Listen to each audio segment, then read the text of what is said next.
à tous. D'abord, j'aimerais vous remercier sincèrement de vous être déplacés en si grand nombre aujourd'hui. Je me présente, Antoine Pajot-Saint-Hilaire. Je suis représentant jeune du Parti québécois dans la circonscription de Louis Hébert et vice-président du Parti québécois de l'Université Laval. Aujourd'hui, le comité régional des jeunes du Parti québécois de la capitale nationale, en collaboration avec le Parti québécois de l'Université Laval, est fier de vous présenter un débat sur l'identité québécoise. Un débat sur un thème sociopolitique fondamental et dont les participants aujourd'hui sont des plus intéressants. Donc, sans plus tarder, je vous les présente. Stéphane Dion est diplômé en sciences politiques à l'Université Laval et docteur en sociologie à l'Institut d'études politiques de Paris. Il a enseigné la science politique à l'Université de Moncton et à l'Université de Montréal entre 1984 et 1996. Il est député libéral de Saint-Laurent-Cartierville à Ottawa depuis 1996, fut ministre des Affaires intergouvernementales de 1997 à 2003, puis ministre de l'Environnement de 2004 à 2006. Stéphane Dion fut ensuite chef du Parti libéral du Canada de 2006 à 2008. Mathieu Bock-Côté, lui, a étudié la philosophie à l'Université de Montréal pour se diriger ensuite vers la sociologie à l'Université du Québec à Montréal, où il a ensuite complété sa maîtrise et poursuit présentement son doctorat. De 2003 à 2004, il était rédacteur au cabinet de Bernard Landry. Sociologue et chroniqueur, il est chargé de cours à l'UQAM et est auteur de 3 livres, La dénationalisation tranquille et La cité identitaire, tous deux parus en 2007, puis Fin de cycle, paru en février dernier. Donc, merci de les applaudir chaleureusement.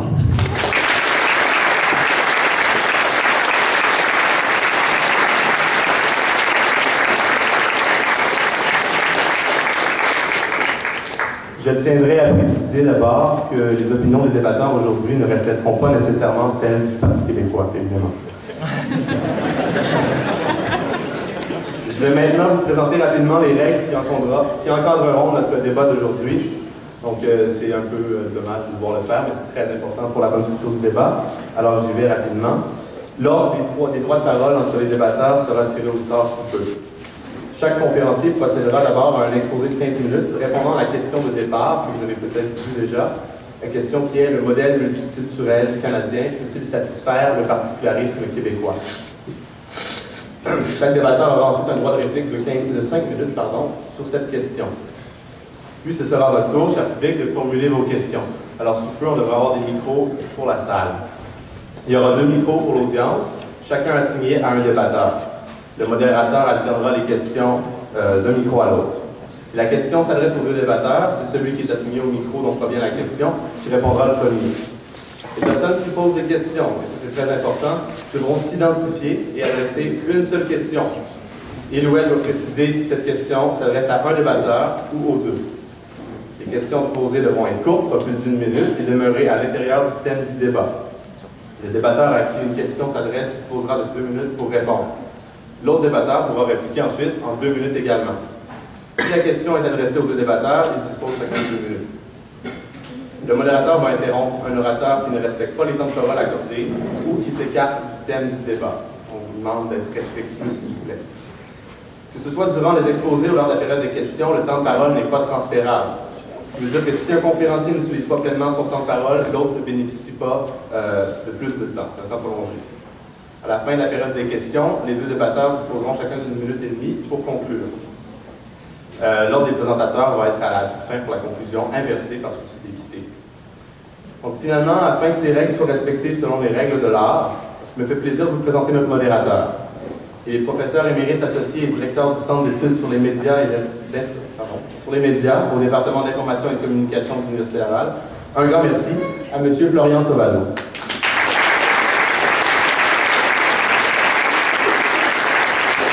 Simplement vous rappeler ici qu'à la fin du débat, vous pourrez vous procurer les livres de M. Dion et M. Bock-Côté. Ils sont en vente par la Coop Zone juste ici. Merci beaucoup, bon débat. Alors, merci beaucoup de m'avoir invité. Je suis très heureux de participer modestement à ce débat qui sera sûrement de haut niveau avec les 2 invités que nous avons avec nous. Alors, j'espère me souvenir de la façon d'animer ou de modérer un débat. J'ai fait ça dans ma jeunesse. Vous savez, moi, j'ai mieux connu le père de M. Dion que M. Dion lui-même. Alors, ça vous donne une idée de l'époque où je faisais ça. Même si j'ai connu le père de M. Dion, mais il n'y a rien, ça n'a pas pris depuis. Alors, nous allons tirer à pile ou face pour savoir qui commence. Monsieur Bocoté, je prends la reine.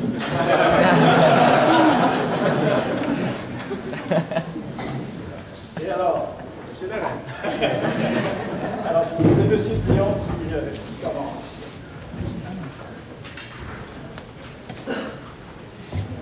Mesdames et messieurs, M. Sauvageau, M. Bocoté, M. Pajot-Saint-Hilaire, vous nous posez une question de départ qui est la suivante. Le modèle multiculturel canadien peut-il satisfaire le particularisme québécois? À cette question, je réponds oui. C'est bien la première fois que le Parti québécois me pose une question à laquelle je puisse répondre oui.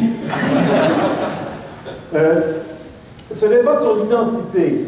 La première chose qui me semble qu'on doit dire sur l'identité, c'est que l'identité est d'abord et avant tout personnelle. Personne d'autre que vous n'a votre identité. Et vous ne pourriez pas vivre libre en société si la société ne reconnaissait pas ce caractère unique de votre personne. C'est ce qu'on appelle la philosophie libérale des droits individuels. Et là, l'enjeu, c'est de s'assurer qu'une fois qu'on est reconnu dans nos droits individuels, la société ne soit pas faite d'une addition d'égoïstes qui ne se sentent pas liés les uns aux autres par aucune loyauté, aucun dévouement. Donc, il faut créer ce dévouement, cette loyauté, cette capacité de se donner des objectifs communs.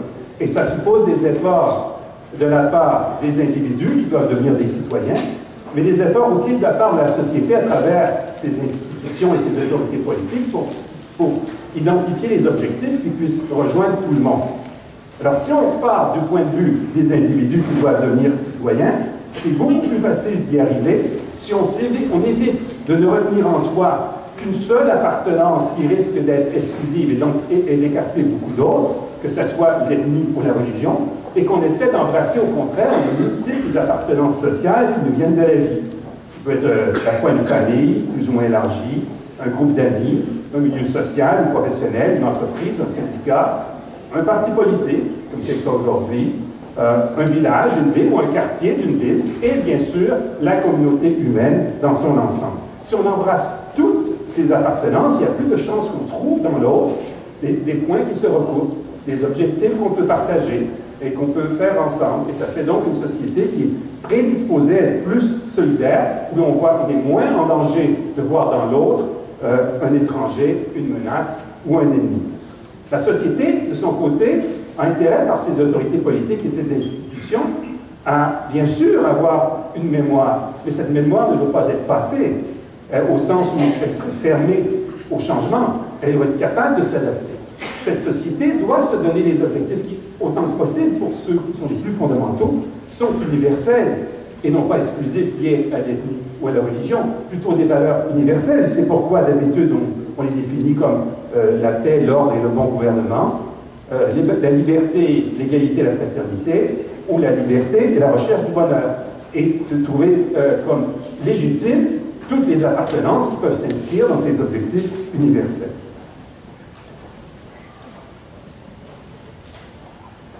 C'est ainsi, à mon avis, que se pose la question de l'accueil des nouveaux arrivants dans une société.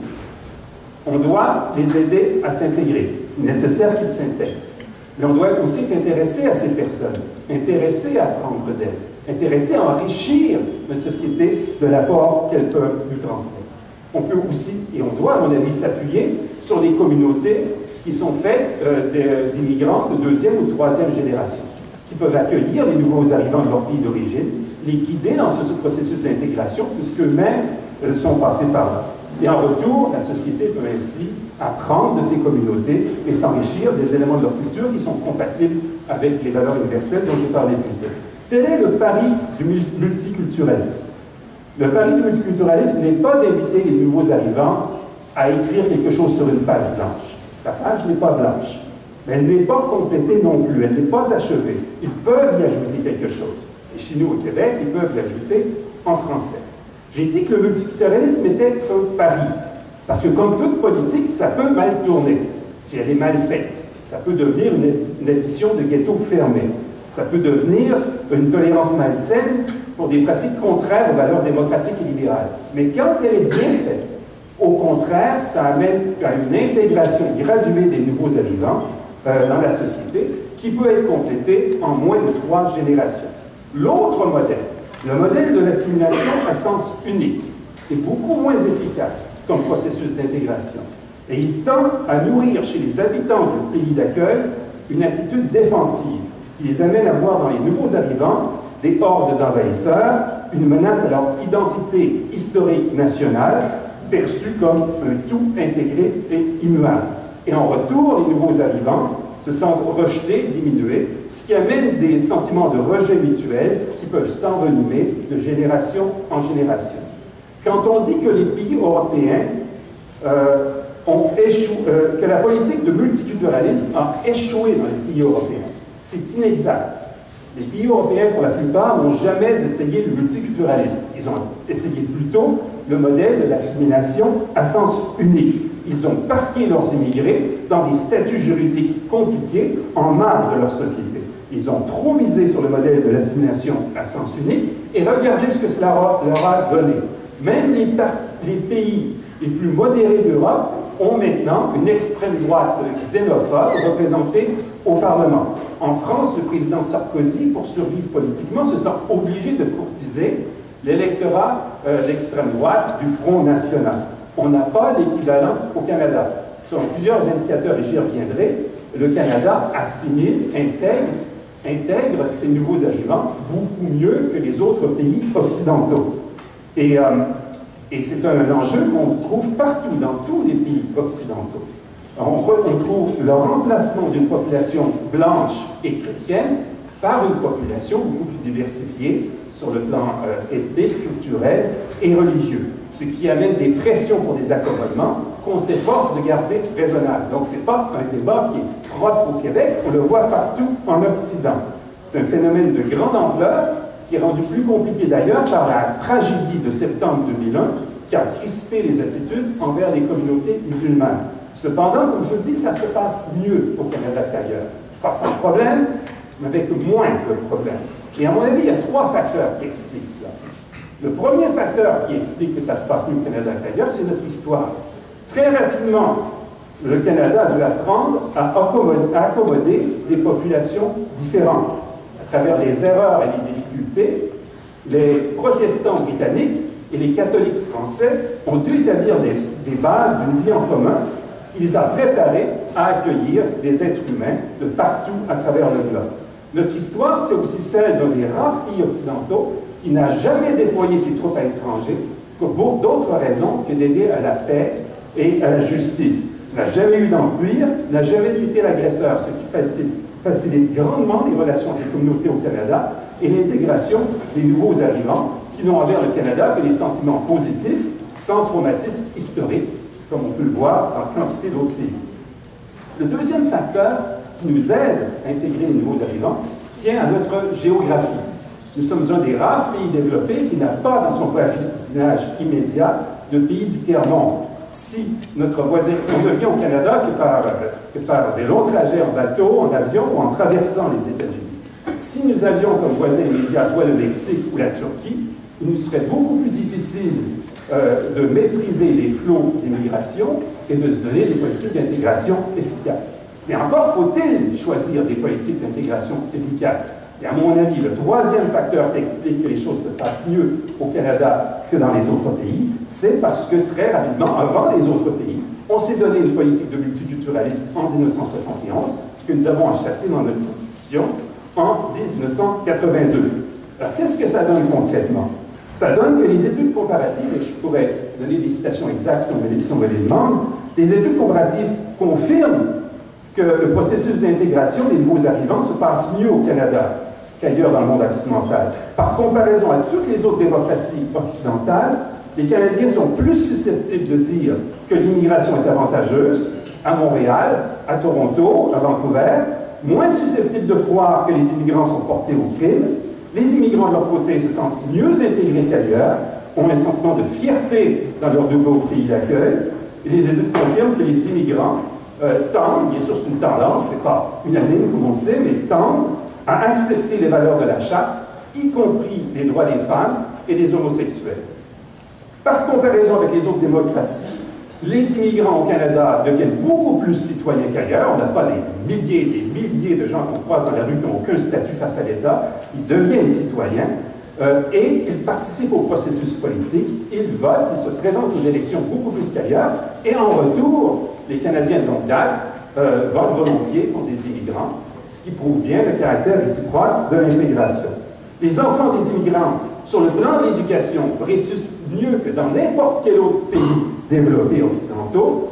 Les immigrants de deuxième génération au Canada réussissent mieux que les enfants de parents non immigrants. Et même les enfants de milieux socio-économiques pauvres, ou moins que la moyenne, réussissent mieux que les enfants de parents qui sont ici depuis longtemps. Ça, c'est un phénomène complètement unique au Canada. Les zones de concentration résidentielle des immigrants, parce qu'il y en a bien sûr au Canada, et des minorités visibles, sont moins marquées par la pauvreté économique, la mobilité réduite, l'isolement social qu'on voit dans les ghettos aux États-Unis ou en Europe. Les quartiers ethniques au Canada n'ont rien à voir, par exemple, à ce que vous trouverez dans les banlieues parisiennes. Le taux de mariage mixte est d'ailleurs beaucoup plus élevé au Canada qu'ailleurs. Même la communauté musulmane, il y a toujours des problèmes avec les communautés musulmanes en Occident. Cependant, les sondages internationaux confirment que les musulmans au Canada sont moins susceptibles de se sentir rejetés ou de croire que les autres leur sont hostiles et beaucoup plus mieux disposés envers leur pays que ce que l'on peut trouver ailleurs. En somme, au Canada, on réussit mieux à obtenir l'intégration civique plutôt que l'isolation ethnique ou la ségrégation communautaire, surtout dans nos grandes villes, Montréal, Toronto, Vancouver. Bien sûr, nous avons nos problèmes. La nouvelle cohorte d'immigrants s'intègre plus difficilement au marché du travail, mais c'est dû à des problèmes comme la reconnaissance des diplômes étrangers, l'évaluation de l'expérience du travail à l'étranger et la formation linguistique. Et face à ce problème de rattrapage économique, le multiculturalisme fait partie de la solution et non du problème. En conclusion, Monsieur le Président, le multiculturalisme est une force sur laquelle le Québec et le Canada tout entier doivent continuer de s'appuyer. Merci beaucoup.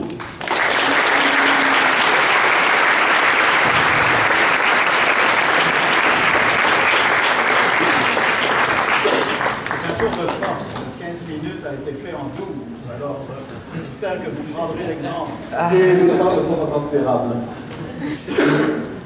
Alors, un mot pour remercier d'avoir rendu l'Université Laval d'accueillir ce débat et le Parti québécois de l'Université Laval de l'organiser. Je suis très heureux d'y participer.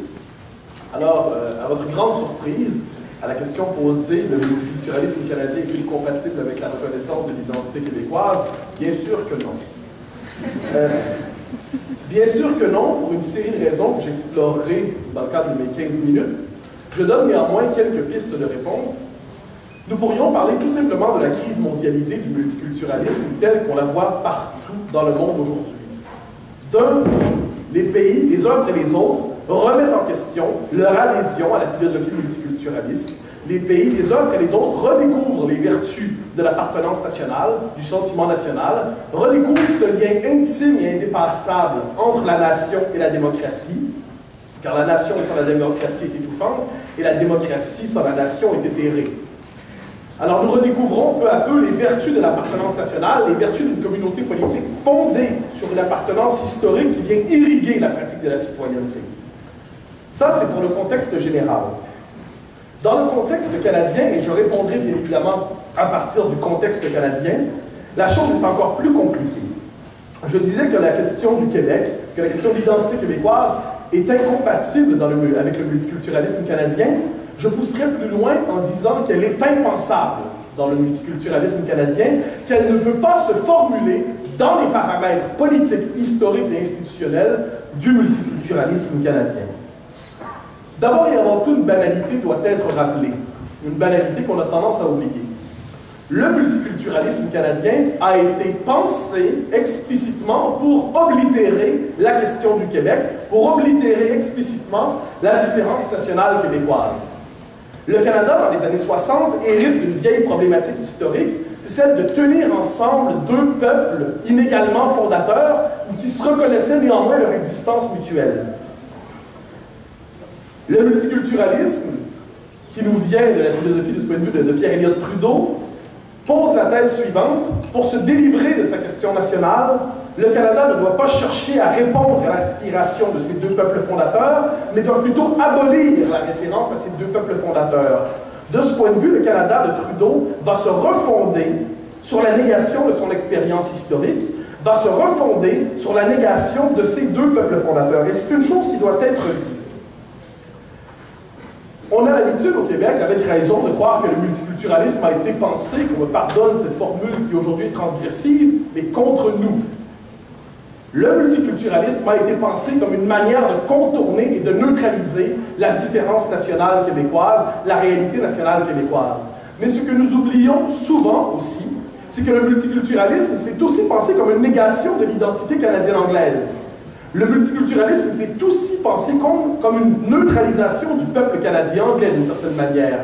On nous proposait non plus le pays de ces deux peuples fondateurs, mais un pays transcendant son expérience historique, ces deux peuples fondateurs, pour créer finalement une citoyenneté post-nationale, post-historique, une citoyenneté tenant dans le seul culte des droits humains, tel qu'incarné dans la Charte des droits et la Constitution de 1982.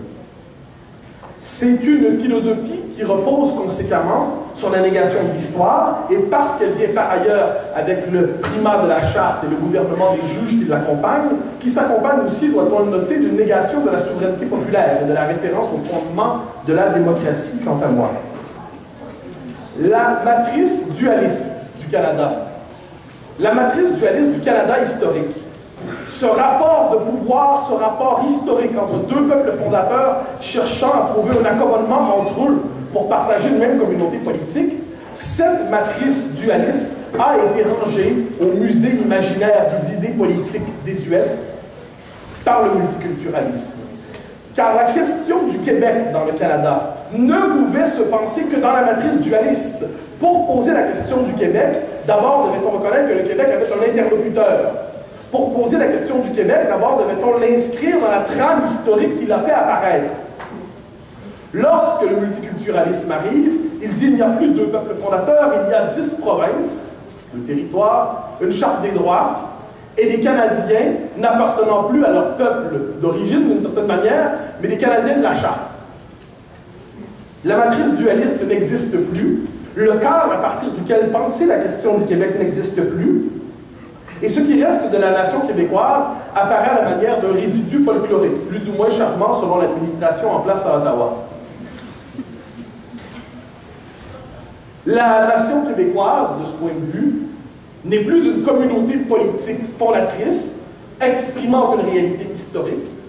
La nation québécoise, lorsqu'on la nommera, si on prend la peine de la nommer, comme on l'a vu en 2006, la nation québécoise, rappelez-vous, avec la reconnaissance de la nation par le gouvernement Harper en 2006, nous nommons la nation québécoise à condition de priver cette reconnaissance de toute conséquence politique. Le Canada de Trudeau s'est pensé à la manière d'une reconnaissance de toutes les identités. Parmi celles-là, il y avait aussi la reconnaissance d'un groupe autrefois fondateur, désormais communauté parmi d'autres, nommé les francophones. Eh bien, cette communauté déterritorialisée, à laquelle on ne reconnaît plus un rapport politique privilégié avec le Québec, dépolitisée, car on ne lui reconnaît plus le droit à ses propres institutions, ethnicisée, parce qu'on la transforme en une communauté parmi d'autres dans le Canada de la diversité.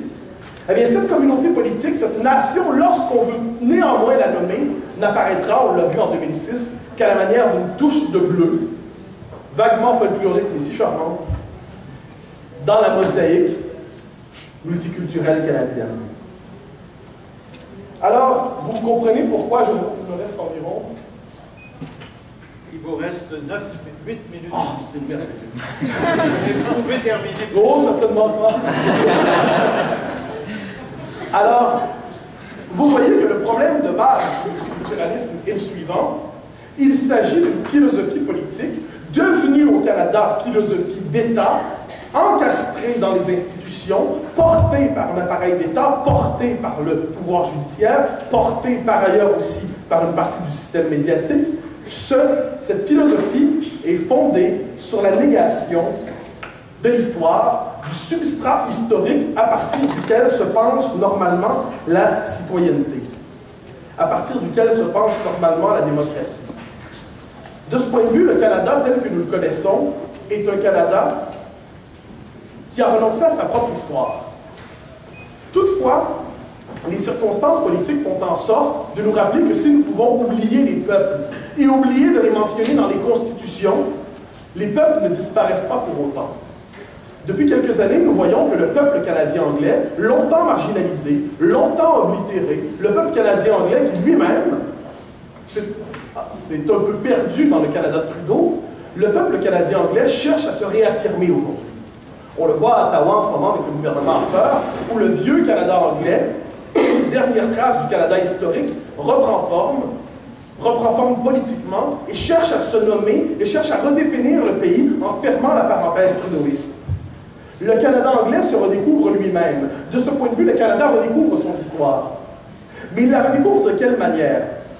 Il ne la redécouvre pas à travers la matrice dualiste telle que nous la connaissions, c'est-à-dire cette matrice qui permettait un dialogue entre les deux peuples fondateurs et que les trudeauistes ont contribué à casser. Le Canada anglais redécouvre son histoire à travers la figure privilégiée de l'hégémonie anglophone ou britannique. Nous le voyons en ce moment à Ottawa, à travers la revalorisation de l'héritage monarchiste du Canada anglais, qui est mis de l'avant à la manière d'un rappel identitaire des origines britanniques du Canada. Nous le voyons aussi avec cette volonté de liquider les dernières traces du biculturalisme dans la Constitution canadienne ou dans l'administration de l'État canadien, lorsqu'il est liquidé le bilinguisme, qui était une forme d'accommodement envers un des deux peuples fondateurs. Nous le voyons aussi dans la redéfinition de la politique étrangère, par exemple. Ça nous éloigne minimalement de notre question, mais on en voit aussi une conséquence.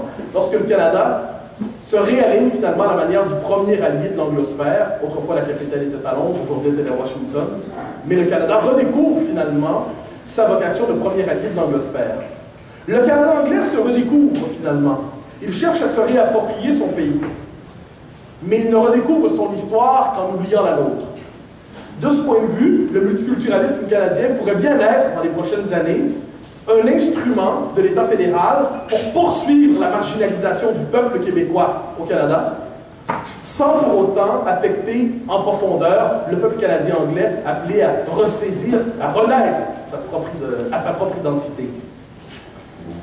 Le portrait n'est pas rose, c'est le moins qu'on puisse dire. J'en reviens néanmoins à cette idée de fond. Dans ce Canada, devenu étranger à sa propre histoire, ou n'y reconnaissant finalement que le récit des vainqueurs, la question du Québec ne peut plus se poser. Ce n'est pas que la question du Québec, on ne peut plus y répondre, c'est qu'on ne peut plus la poser. Parce que la question du Québec présuppose que nous ayons de la communauté politique, de la démocratie, une vision qui n'est pas étroitement libérale, qui n'est pas étroitement individualiste, qui n'est pas étroitement rationaliste, pourrais-je dire, cette vision d'une raison juridique amincissant les communautés politiques jusqu'en liquider leur substrat historique. Poser la question du Québec, c'est redécouvrir une vision de la démocratie où l'histoire n'est pas absente. Poser la question du Québec, c'est redécouvrir du Canada une histoire qui n'est pas celle du paradis humanitaire des droits de l'homme, ce laboratoire de l'utopie selon la formule de Jacques Attali, qu'il ne faudrait pas briser sous peine de faire un crime contre l'humanité selon la formule de Pierre-Éliott Trudeau. Nous devons redécouvrir une vision de la politique et de l'histoire, je dirais de la politique et de la démocratie, où l'histoire est fondatrice. Et nous devons redécouvrir la différence québécoise, non pas à la manière d'une différence identitaire parmi d'autres, mais à la manière d'une différence identitaire politiquement fondatrice. Ce qui nous ramène au Québec, finalement. Le Canada contemporain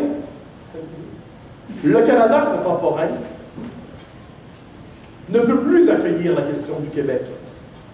Car le multiculturalisme n'est pas qu'une politique sur deux à Ottawa. C'est une philosophie inscrite dans les institutions du régime canadien.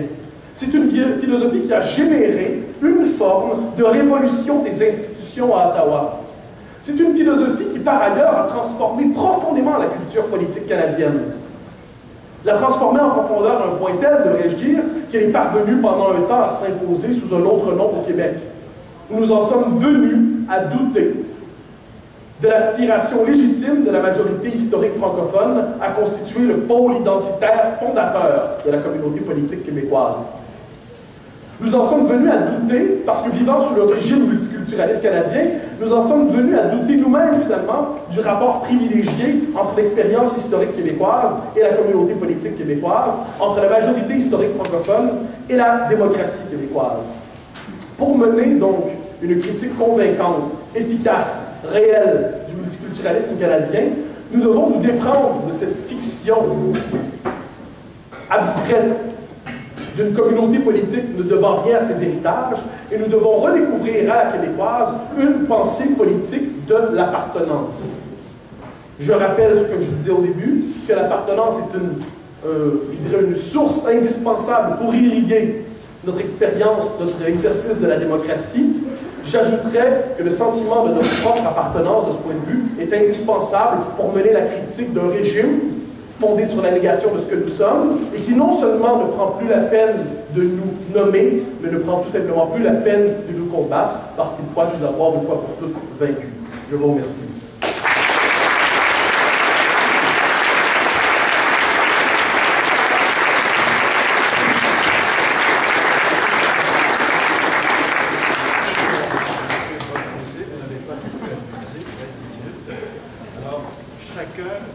Je suggère que vous restiez ici et que chacun aura 5 minutes, 4 c'est mieux.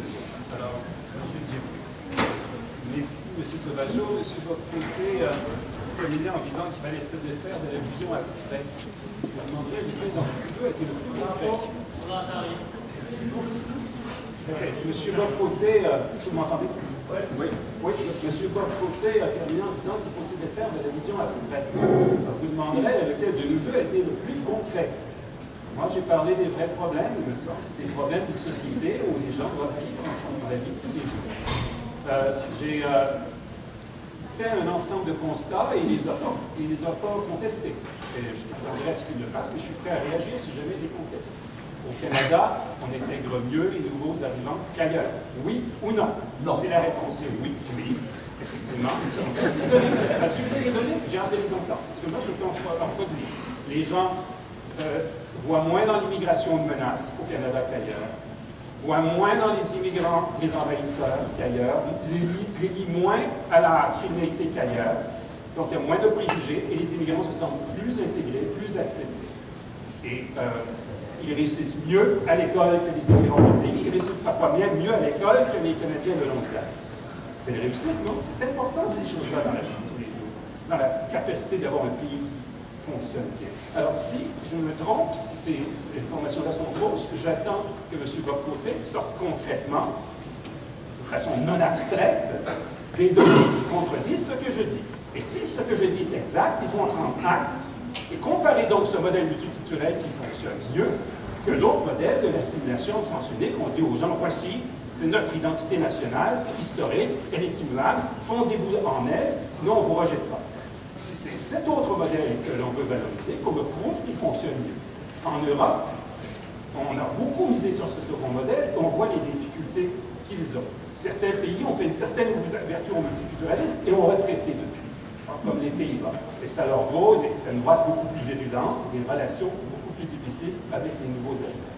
Alors voilà, moi, pourquoi je dis que le multiculturalisme fonctionne. Or, il fonctionne à Montréal, il fonctionne au Québec, il fonctionne en Ontario, il fonctionne en Colombie-Britannique. On apprend les uns des autres au Canada, on fait des erreurs, on fait des accommodements qui sont parfois pas très raisonnables, et on se fâche, on réajuste. C'est des débats qu'on doit mener ensemble pour pouvoir réussir. Parce qu'il ne faut jamais être complaisant, c'est un problème de tous les jours. Maintenant, l'affirmation selon laquelle le Canada se serait donné cette politique, non pas parce qu'elle réussit mieux que l'autre, mais pour, là, il y a tellement d'expressions qui ont été prises, mais j'en retiens une, la marginalisation. Je ne crois que ça aurait été la motivation. Alors, allez me dire que quand vous allez à Toronto, où il y a 40% des gens qui sont nés à l'étranger, ils ont fait ça pour marginaliser les Québécois à Toronto. Allez me dire ça aux gens de Vancouver. Alors vraiment, le multiculturalisme aurait été pensé, voulu en fonction de ça. Je trouve que c'est un peu paranoïaque, mesdames et messieurs.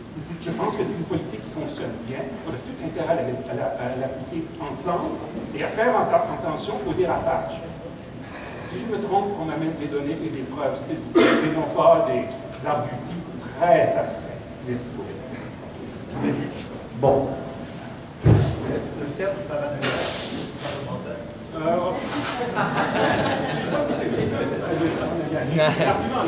Très bien. Alors, je répondrai, non pas de manière désordonnée, mais en prenant les derniers points ensuite en comptant. Le multiculturalisme apparaît dans l'histoire canadienne. Je ne croyais pas me transformer ici en historien, mais si je peux faire leçon minimale. Dans les années 60, et c'est un héritage aussi des années 50, dans les années 60, il y a discussion sérieuse, approfondie au Canada sur le réaménagement du pacte politique canadien, de la communauté politique canadienne. Et la vision portée à la fois par certains conservateurs à la Stanfield et par certains progressistes ou libéraux à la Pearson, c'est que la question du Québec est historiquement un problème non résolu dans le Canada et que le Québec doit avoir un traitement singulier, un traitement spécifique. Pourquoi? Parce qu'il ne s'agit pas d'une communauté parmi d'autres, mais d'un des deux peuples fondateurs. Pierre Elliott Trudeau apparaît dans le paysage politique, hérite d'une vision paranoïaque, de l'antinationalisme, pour qui tout nationaliste est un duplessiste et tout duplessiste a des sympathies avec les années 30 européennes. Trudeau arrive et dit « Nous ne devons pas reconnaître sous la figure du biculturalisme », c'était la commission Laurent Boudanton, c'était la vision aussi d'éminents professeurs de sciences politiques pendant longtemps au Québec. Cette vision biculturelle, cette vision binationale, Trudeau veut la congédier. Il ne reconnaît pas le dualisme fondateur du Canada, mais cherche une stratégie de substitution pour programmer une reconnaissance diversitaire de la mosaïque canadienne sans pour autant tenir compte du dualisme, autrement sous la figure d'un bilinguisme coast to coast. Le multiculturalisme apparaît dans l'histoire canadienne dans ce contexte. Et faire l'économie de ce contexte pour penser les origines du multiculturalisme, c'est proposer de faire l'histoire sans les faits. Ça nous amène à la deuxième question qui me permettra de la retourner à Stéphane Dion. J'ai écouté votre exposé. Il y avait un élément qui était absent. C'était le Québec. Vous nous avez parlé de la réussite exemplaire du modèle multiculturel canadien en prenant le Canada comme référence définitive. Ce qui ne me surprend pas, mais ce qui m'étonne dans la mesure où la question était néanmoins posée. Y a-t-il un rapport spécifique du Québec? Y a-t-il une manière de traiter la spécificité québécoise, non pas comme une spécificité ethnique parmi d'autres, non pas comme une province parmi d'autres, mais à la manière d'une réalité historique fondatrice du Canada? Y a-t-il moyen, dans le multiculturalisme canadien, de reconnaître ce caractère fondateur de la différence québécoise dans la perspective historiquement connue du dualisme canadien? J'en ai pas l'impression. Ce qui m'amène au troisième point, l'intégration fonctionne bien au Québec, voilà une bonne nouvelle. À l'heure de la régression du français à Montréal, à l'heure d'une régression inquiétante, j'ajoute, du français à Montréal, où la référence, non seulement, je dirais, au niveau des institutions, on le voyait encore récemment dans l'actualité, où les institutions travaillent quelquefois québécoises. On n'a pas toujours besoin d'Ottawa pour se faire du mal au Québec. On peut parfaitement se faire du mal nous-mêmes. À l'heure où les institutions québécoises, quelquefois, travaillent à l'anglicisation des nouveaux arrivants, à l'heure où, par mauvaise conscience, quelquefois, nous hésitons à transmettre cette histoire, cette mémoire qui est la nôtre et à partir duquel devrait penser la citoyenneté, à l'heure, je l'ai dit, où le français est en régression à Montréal et semble de moins en moins populaire, selon les derniers sondages de l'actualité qui ne manquaient pas d'intérêt, dans un contexte par ailleurs au Québec où la référence à la majorité francophone est de plus en plus marginalisée, et dans un contexte institutionnel et un régime politique où on ne reconnaît pas le caractère fondateur de cette majorité francophone au Québec, héritage encore une fois ici du multiculturalisme canadien, eh bien, il m'apparaît possible de dire que l'intégration ne fonctionne pas aussi bien qu'on nous le propose dans ce récit enchanté, et qu'il est possible, conséquemment, pour peu qu'on ait une vision de la communauté politique qui ne fonctionne pas seulement à la reconnaissance de la Charte des droits comme horizon ultime du bien commun, il m'apparaît possible de penser une critique sérieuse des limites de l'intégration. Au Québec, nous dirons que l'intégration ne fonctionne bien qu'à condition d'en avoir une définition si minimale qu'elle ne peut plus rien dire. L'objectif des nouveaux arrivants est d'apprendre à dire « nous » avec la majorité. C'est un objectif absolument légitime, c'est une manière de tendre la main. Je crois que cet objectif, nous pouvons nous y tenir. Je considère que cet objectif est contrarié par le multiculturalisme d'État canadien.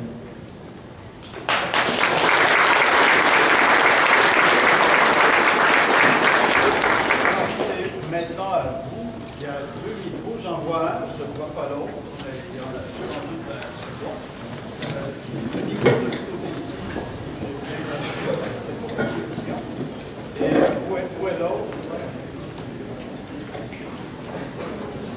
Très bien, on le voit mal derrière la colonne. Ok, très bien. Alors, monsieur, commencez. Et il doit s'agir de questions.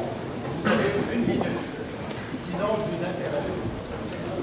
Allez-y, monsieur. Non.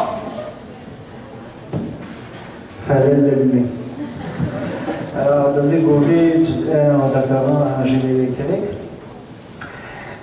Si le Canada est un pays multiculturel, pourquoi alors est-ce qu'on n'adopte pas comme langue officielle les 6000 langues de l'humanité?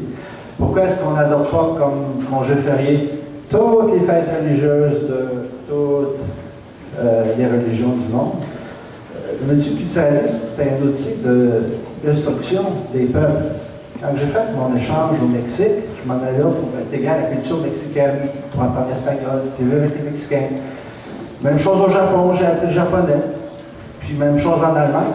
Quand je vais dans un pays, c'est pour découvrir un peuple, ce qui fait le charme d'un peuple. Je ne veux pas retrouver une mosaïque. Alors, pourquoi est-ce que nous, on n'aurait pas le droit de promouvoir notre spécificité, notre unicité et notre culture? Puis concernant l'intégration des immigrants, comment ça se fait qu'autour de l'Université Concordia, j'ai fait 10 plaintes à peu près à l'Office de la langue française, puis que le gars qui vend une pizza, il n'est même pas capable de me donner de prix en français. Les chiffres, là, c'est les 3 premiers chapitres dans un cours. Merci, monsieur. Monsieur Dion. Merci. Est-ce que... Non, merci. Non, prenez celui-ci. Merci pour la question. Écoutez, la politique de multiculturalisme ne consiste pas, comme j'ai dit, à dire aux gens, vous arrivez, il faut vous inscrire sur une page blanche. Il y a une histoire, simplement, un pays pas figé, un pays apprend de ses nouveaux arrivants, un pays intègre des éléments de culture. Il ne faut pas non plus caricaturer, c'est facile de convaincre une politique, c'est la caricature. On ne devient pas un pays polyglotte parce qu'on est multiculturel. Le Canada a 2 langues officielles, il n'y en a pas 36. Simplement, on apprend certainement toutes ces cultures qui nous viennent et ça nous renforce comme si on fait ce pari-là, je crois qu'on se renforce. Quant à la question du français, je voudrais entendre M. Bocoté contredire les chiffres qui viennent de l'Office de la langue française. Est-il vrai, oui ou non, que les transferts linguistiques des nouveaux arrivants, qui étaient avant vers l'anglais, sont maintenant majoritairement vers le français? 51% vers le français, 39% vers l'anglais. Et que pour les nouveaux arrivants de cette décennie, ceux de l'an 2000 et après, c'est 75% vers le français, 25% vers l'anglais. N'est-ce pas une progression fulgurante et qui montre qu'y compris avec le particularisme québécois, le multiculturalisme fonctionne mieux que l'autre modèle? Merci. Étant donné que vous êtes intervenu, pour répondre à la question. Alors, je considère qu'on a donné l'exemple du 51% de transfert de français. On peut aussi parler, par exemple, de la fréquentation des cégeps. Bon, eh bien, ce qu'on constate, c'est qu'on nous présente 51% de transfert vers le français comme une réussite remarquable. On va monter quelques fois. Quant au chiffre de 75%, je ne l'ai pas vu, reste à voir. Cela dit, je sais que en matière de langue, mes études sont nombreuses, concurrentes et contradictoires. Ce chiffre officiel. Mais, oui, de l'Office de la langue actuellement. Je constate, quant à moi, que les indices nombreux qui nous viennent aussi de cette actualité dont on ne peut pas faire l'économie nous parlent d'une anglicisation réelle de Montréal, ce qui n'est pas une mince affaire. Je constate que le fardeau du bilinguisme a été transféré à nouveau vers les francophones et que la loi 101, sous la pression de la Charte des droits et de la Cour suprême, a été progressivement grubiérisée. On peut dire aussi de la loi 101 qu'il s'agit d'une tapisserie merveilleuse et un peu fanée, qui masque bien mal les arbres dans notre arsenal linguistique, si je peux dire. Et il y a aussi cette vision un peu étrange dont on doit parler, cette vision étroitement individualiste quelquefois de la question de la langue. Qu'on le veuille ou non, en Amérique du Nord, il y a des rapports tendus, inévitables autour de la question linguistique. Et croire qu'au Québec, l'avenir du français peut se maintenir sans un appareillage politique significatif, eh bien, à mon avis, ça consiste à faire une lecture réductrice de la place du français au Québec. J'ajoute une chose, je crois que les autorités politiques québécoises sont les plus qualifiées pour justement définir les règles à partir desquelles nous devons vivre en commun sur le plan de la langue, sur le plan de la culture, et je n'ai pas l'impression qu'une autorité venue d'Ottawa, à partir d'une charte des droits inscrite dans une constitution que nous n'avons pas signée, est en droit d'encadrer l'exercice que nous faisons de notre liberté démocratique sur le plan de la question des politiques linguistiques.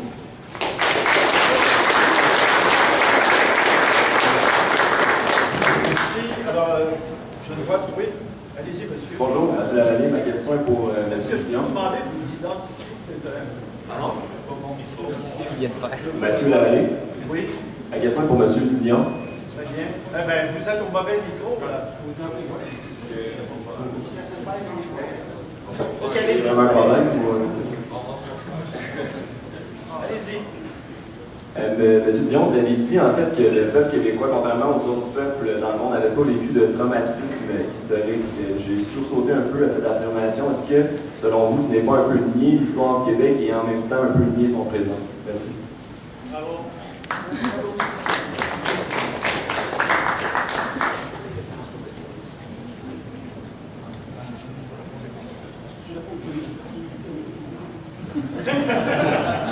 Mais il n'a pas, quand les questions sont adressées, il n'a pas, ben oui, mais là c'est un coup de question, il n'aura pas à réagir. Je peux répondre à votre place si vous voulez. Votre réponse, Tout à l'heure, j'ai demandé de réagir parce qu'il y avait pas dit qu'il n'y avait pas eu de traumatisme, j'ai dit qu'il y avait eu des difficultés qu'on a surmontées, on a développé des mécanismes de travail en commun qui nous a préparés à accueillir les autres pays du monde. J'ai aussi dit que le Canada est un des rares pays développés qui n'a jamais déployé ses troupes à l'étranger pour d'autres raisons que la démocratie, a combattu bravement pour ces valeurs-là, et ça fait moins de traumatisme historique pour les nouveaux arrivants quand ils arrivent ici par rapport aux anciennes colonies européennes, par exemple.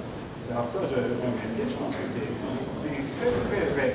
En ce qui concerne la réponse que M. Porte-Côté m'a donnée, il m'a dit « Ah, il faut aller voir les cégeps. » Allons voir les cégeps. En 1998, 44% des allophones qui quittaient le secondaire allaient vers les cégeps francophones. 44%. En 2009, c'est 64%. Mesdames et messieurs, tous les indicateurs montrent que ça s'améliore, ça ne se détériore pas. Et si vous lisez le fameux sondage de l'actualité, allez au-delà de la manchette alarmiste. Allez voir les chiffres qui sont donnés. 80% des anglophones peuvent maintenir une conversation en français. Les 2 tiers envoient leurs enfants, soit dans des écoles françaises ou des écoles d'immersion, etc., etc. J'en ai d'autres, hein. Je ne dis pas que tout est beau, tout va bien. Je dis qu'effectivement, on va dans la bonne direction tous ensemble et que, en effet, les politiques linguistiques qu'on se donne au Québec et dans l'ensemble du Canada sont un facteur, mais aussi la politique de multiculturalisme nous réussit mieux que si on essayait autre chose. Bien. Donc, monsieur, et n'oubliez pas, là, si vous voulez parler à M. Porte-Côté, c'est de ce côté-là, M. Dion, de ce côté-là, et on est bref, 1 minute. Allez-y, monsieur. Bonjour, je suis Renaud Blais. Bon, ex-étudiant, je suis un peu nostalgique de voir la mobilisation qu'on a aujourd'hui. Il y a 20 ans, c'était plus difficile. J'ai une question pour M. Dion, relativement simple. J'habite, mon voisin est immigrant de première génération. Il me pose la question suivante. Si le Canada n'a pas encore fêté son 150e anniversaire, comment vous expliquez-vous que ça fait au moins 300 ans qu'il y a des Canadiens dans la vallée du Canada? C'est une erreur, c'est pas vrai. Le Canada existe depuis bien plus que... C'est une usurpation identitaire. C'est une erreur, c'est pas vrai. Le Canada existe depuis bien plus longtemps que depuis la Confédération. Quand on parle de 1867, c'est la Confédération. Le Canada existait avant cela. Et la Confédération elle-même est un processus qui a pris des décennies antérieures et c'est important de le savoir. Donc, vous aurez l'occasion de dire à votre voisin une histoire qui est plus ancienne que la Confédération. C'est important de connaître son histoire parce que ça, on peut en discuter avec les nouveaux habitants et s'assurer qu'ils se rendent compte qu'effectivement, il y a bien des choses qui ont été écrites sur la page où on les convie à ajouter quelque chose qui leur sera dit. Je suis marqué par le refus de Stéphane Dion. En fait, je ne suis pas marqué, je ne suis pas surpris. Mais je suis désolé du refus de Stéphane Dion de répondre, ne serait-ce que minimalement, à la question posée par cette conférence, le rapport du Québec au régime multiculturel canadien. À moins que vous ne reconnaissiez pas, se pourrait-il que le Québec soit un des 2 peuples fondateurs, à moins que pour vous, la majorité historique francophone n'entretienne pas un lien historique et politique privilégié avec la communauté politique québécoise, avec la démocratie québécoise, à moins que pour vous, finalement, la culture historique de ce pays ne soit qu'une culture parmi d'autres, et qu'elle n'est pas en droit de se poser comme culture de référence, pour reprendre la formule de Fernand Dumont. Il se peut que ce soit votre point de vue, mais la question posée néanmoins est celle-là. Est-ce que le particularisme historique québécois est une réalité fondatrice ou non, je comprends dans la matrice dualiste, à l'intérieur du Canada tel que nous le connaissons? Vous réagissez. Et ensuite, on retourne à la salle. Il y a des références historiques qui nous amènent effectivement à considérer qu'il y a eu 2 grands peuples fondateurs, qui d'ailleurs n'ont jamais été historiquement le Québec et le reste du Canada. Il y a des Canadiens français et des Canadiens anglais, les Canadiens d'origine britannique et ceux d'origine française. Et effectivement, ils ont découvert tardivement qu'il y avait aussi un peuple qui était là avant eux, qui est constitué de plusieurs nations autochtones. Alors ça, c'est vrai. Mais on a eu la sagesse de ne pas fonder notre pays là-dessus. C'est des références importantes pour nous. On a fondé notre pays sur ses droits démocratiques. On a fondé notre pays sur une structure fédérale qui permettait d'ailleurs d'accommoder ces réalités-là. C'est ça qui nous a permis de développer un pays moderne, démocratique, accueillant pour tout le monde. S'il avait fallu dire que les citoyens qui sont d'origine française et britannique sont les seuls à avoir des droits et les autres ont moins de droits parce qu'ils sont quelque chose de moins qu'eux, laissez-moi vous dire qu'on n'aurait pas le pays qu'on a là, mais on n'aurait pas la concorde entre les populations que nous avons ici, on ne serait pas admiré à travers le monde comme nous le sommes aujourd'hui. Est-ce qu'il y a quelqu'un au micro? Oui. Allez-y, monsieur. Bonjour, Olivier Ferland. Ma question est dirigée envers les deux interlocuteurs. Croyez-vous que le fait que le Canada fasse partie d'une culture anglo-saxonne qui est maintenant globalisée puisse faire en sorte que l'intégration des immigrants se fasse plus facilement, alors qu'au Québec ou en Europe, par exemple, le passé plus, disons, homogène fasse en sorte que ce soit un peu plus difficile? Merci. On va commencer avec Tout est question de savoir comment on définit l'intégration. L'intégration à la canadienne, c'est l'intégration, en gros, à ce qu'on peut appeler au Canada de la Charte. Donc, c'est un respect, évidemment, de la loi, un respect des droits, une forme de civilité indispensable, personne ne dit le contraire, mais l'intégration s'arrête là. L'intégration ne s'épaissit pas d'une appartenance culturelle. Autrement dit, le Canada ne demande pas, en fait, je reformule, le Canada demande à ses nouveaux citoyens de dire « nous, Canadiens », mais c'est un nous éthéré, devrais-je dire, c'est un nous encastré dans la Charte et seulement dans la Charte. Or, il y a un problème, j'y reviens, qui m'apparaît fondamental, c'est que le Québec n'est pas 25% de quelqu'un d'autre, selon la formule de Gaston Miron. Le Québec a son propre espace de référence politique, sa propre trajectoire historique. Et il faut avoir une vision bien étrange pour croire que l'on devient québécois comme l'on devient canadien. Et il faut nier d'une certaine manière la spécificité de la question québécoise dans le Canada pour croire que le Québec n'est pas en droit d'avoir des attentes plus élevées en matière d'intégration que l'Amérique du Nord anglo-saxonne, bien évidemment, mais même le reste du Canada en particulier. Et de ce point de vue, et ça nous ramène toujours dans la question fondamentale que Stéphane Dion, finalement, il a cherché à y répondre en disant qu'on avait eu la sagesse de ne pas reconnaître historiquement le caractère des deux peuples fondateurs au Canada.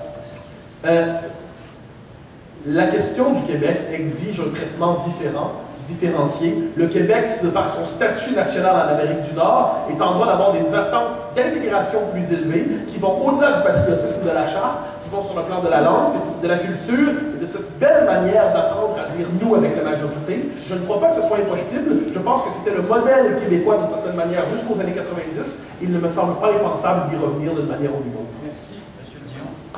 Nous y arrivons justement. Nous arrivons au sein du Canada.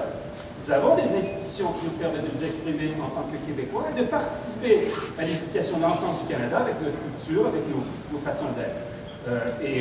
C'est ce que nous envie le monde entier. Et d'ailleurs, combien de Québécois projettent vraiment leur identité canadienne comme M. Bourgault le fait? Très peu. Dans les enquêtes d'opinion, 80%. 80% des Québécois se reconnaissent une identité canadienne. 80%. Parfois, ils décident d'être pas premiers, mais ils sont aussi canadiens. Ils sont fiers d'être les deux. C'est ce que je vous disais au début. Je pense qu'on s'en sort mieux quand on accueille toutes ces identités, toutes ces appartenances qui sont légitimes par rapport aux droits fondamentaux. Quand on les accueille, on travaille mieux avec les autres. On sent moins assiégé comme se sent M. Porte-Côté, les élus, on a fait du multiculturalisme pour nous oublier. C'est pas vrai, c'est pas vrai du tout. On fait du multiculturalisme parce que ça nous aide à travailler ensemble et à progresser avec des gens qui vous viennent d'autres cultures, qui ont besoin d'apprendre qui vous êtes, de travailler avec vous, qui seraient intéressés si vous étiez aussi intéressés à eux. Et vous l'êtes. Vous voulez apprendre d'eux. Vous apprenez dans vos choix culturels, dans vos choix gastronomiques, dans votre ouverture au monde. C'est ça qui fait qu'un pays se développe et s'enrichit. Alors, vous voyez, c'est très bien d'être Québécois et Canadiens ensemble. Mademoiselle.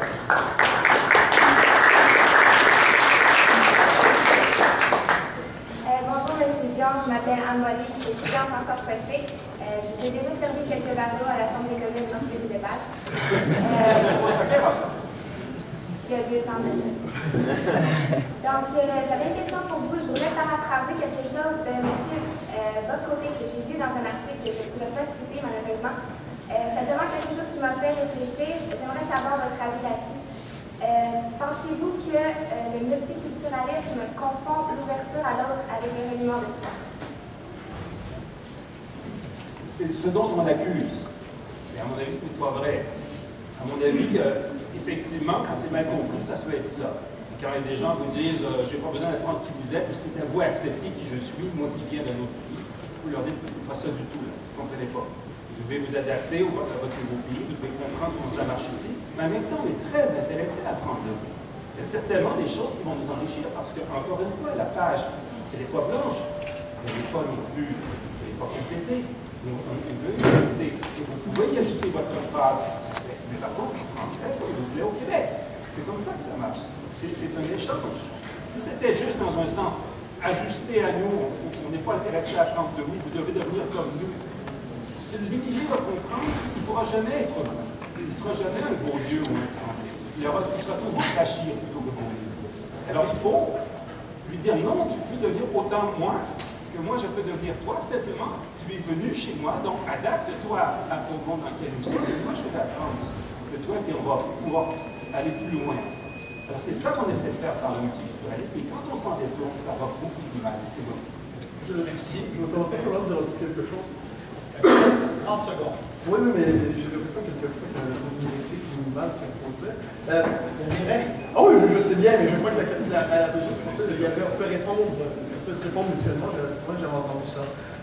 Évidemment que les nouveaux arrivants peuvent devenir des Québécois comme les autres, comme des Johnson, des Curzi, des Blackburn et tant d'autres qui, à ce que j'en ai comme souvenir, ne viennent pas de Normandie. Autrement dit, le Québec, avant l'avènement du multiculturalisme, ne fonctionnait pas à l'exclusion sociale et identitaire. Il intégrait simplement de manière plus exigeante. J'oserais même croire qu'une nation qui pose des exigences identitaires plus fortes a plus de chances d'intégrer. Et deux choses là-dessus. Terminé. Vous reviendrez là-dessus plus tard. Alors, c'est bien que quelqu'un me pose une question pour que je puisse y répondre. Écoutez, si vous voulez que les deux interviennent, dites-le dans votre introduction. Moi, je sais bien qu'un débat où les gens interagissent beaucoup plus, c'est plus intéressant. J'aime mieux ça, moi aussi. Et on m'a dit, il y a des règles, alors je vais respecter les règles. Si vous dites, ma question s'adresse aux deux, ils vont répondre tous les deux. Alors, on va aller au micro de Bob Côté et ensuite à vous. Est-ce qu'il y a quelqu'un à ce micro? Oui, allez-y. Bonjour, je suis Benjamin Ducol, je suis étudiant ici en sciences politiques. J'avais une question justement qui s'adressait aux deux intervenants.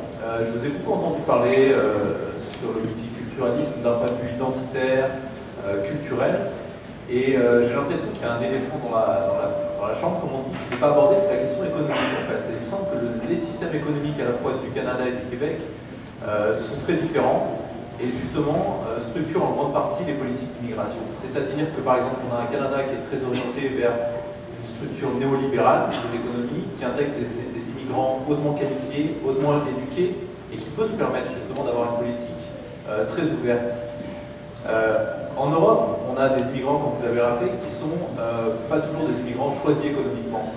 Et donc les politiques assimilationnistes qui sont faites en Europe sont aussi des politiques, à mon avis, plus pragmatiques du point de vue économique. Donc je voulais vous entendre un peu tous les deux sur de quelle façon en fait, le système qui est choisi en termes d'immigration est intrinsèquement lié aux structures économiques et sociales d'une région ou d'un État. Sur cette question qui est un peu à l'écart du débat, manifestement, lorsque l'État, on le voit en France, est trop bureaucratisé, lorsque le marché du travail est trop fermé d'une certaine manière, ça provoque effectivement une forme de, je ne dirais pas d'exclusion parce que le terme ne m'apparaît pas approprié, mais ça ne favorise pas l'intégration des nouveaux arrivants par le marché de l'emploi, et inversement, lorsque c'est un modèle plus libéral, effectivement, l'intégration par le marché de l'emploi a plus de chances de fonctionner. Mais, une fois que c'est dit, ça ne m'apparaît pas être la seule variable. Et on a souvent tendance à vouloir réduire justement la question de l'intégration au marché de l'emploi. Or, ce que nous redécouvrons aujourd'hui, c'est l'efficacité du volontarisme politique, d'une certaine manière.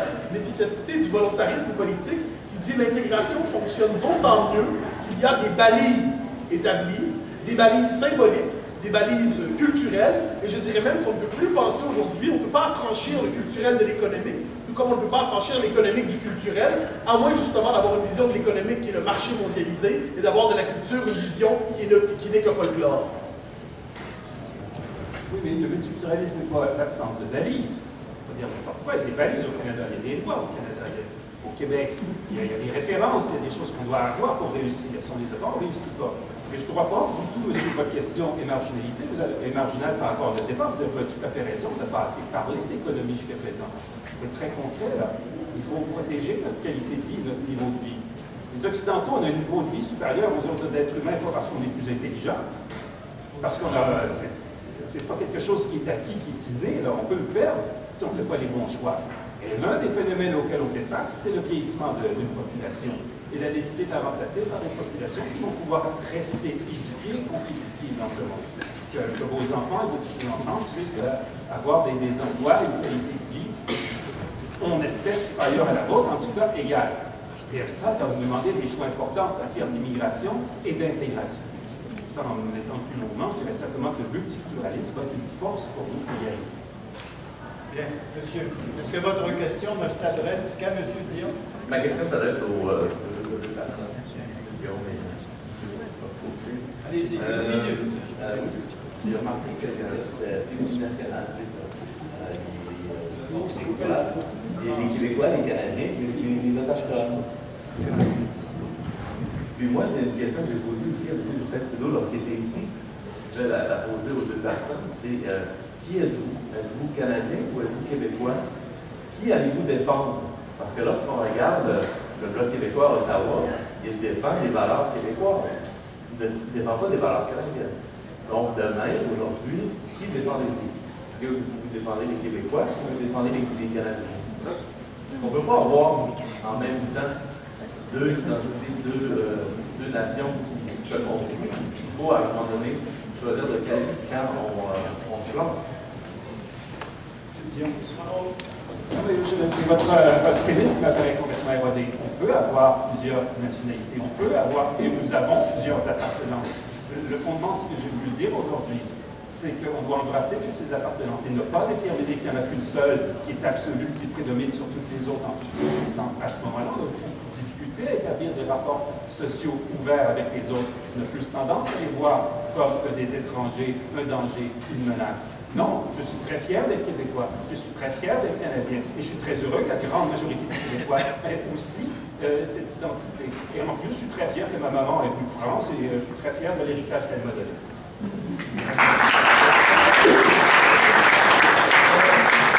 Vous posez une question fort importante. Je crois que c'est celle d'ailleurs qui est absente jusqu'à présent. C'est on me disait tantôt, celui qui critique le multiculturalisme se voit des ennemis partout.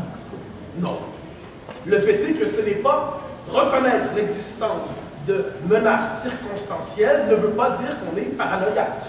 S'inquiéter de l'avenir du français au Québec et comprendre qu'il y a une concurrence presque géopolitique des langues au Québec. Reconnaître que le français au Québec est menacé non pas par je ne sais quelle langue, dialecte ou quoi que ce soit, mais par l'anglais tout simplement.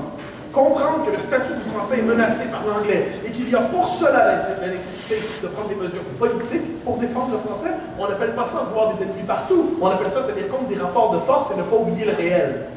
C'est un peu, quand je parlais d'une fiction abstraite pour définir la vision du multiculturalisme, c'est par cette réduction à l'individualité, par cette réduction à l'individualisme, ce qui est oublié, c'est le collectif, c'est le politique, c'est l'historique, c'est les rapports de force. Or, M. Dion me permettra, peut-être est-ce parce que j'ai une vision de l'histoire étrangement conçue, mais de penser que le Québec, dans le Canada, a de bonnes raisons de se méfier des institutions fédérales. Le Québec a de bonnes raisons de se méfier du régime de 1982. D'autant plus, dois-je le rappeler, que c'est un régime qui est fondé sur la négation de notre signature. C'est un régime qui est fondé sur le fait que la signature du Québec n'était pas importante. Qu'on vient de me dire ensuite qu'on n'a pas marginalisé le Québec. Et je dirais que la politique n'est pas la morale. La morale consiste à dire « aime ton prochain comme tu t'aimes toi-même », absolument. La politique consiste à dire entre les collectivités, il peut y avoir quelquefois des rapports de force. Dans le cadre canadien, il me semble que le Québec défende ses intérêts et comprenne que ses intérêts ne sont pas les mêmes que ceux du gouvernement fédéral et de l'État fédéral. On n'appelle pas ça être paranoïaque, on appelle ça avoir le sens des réalités. Bravo!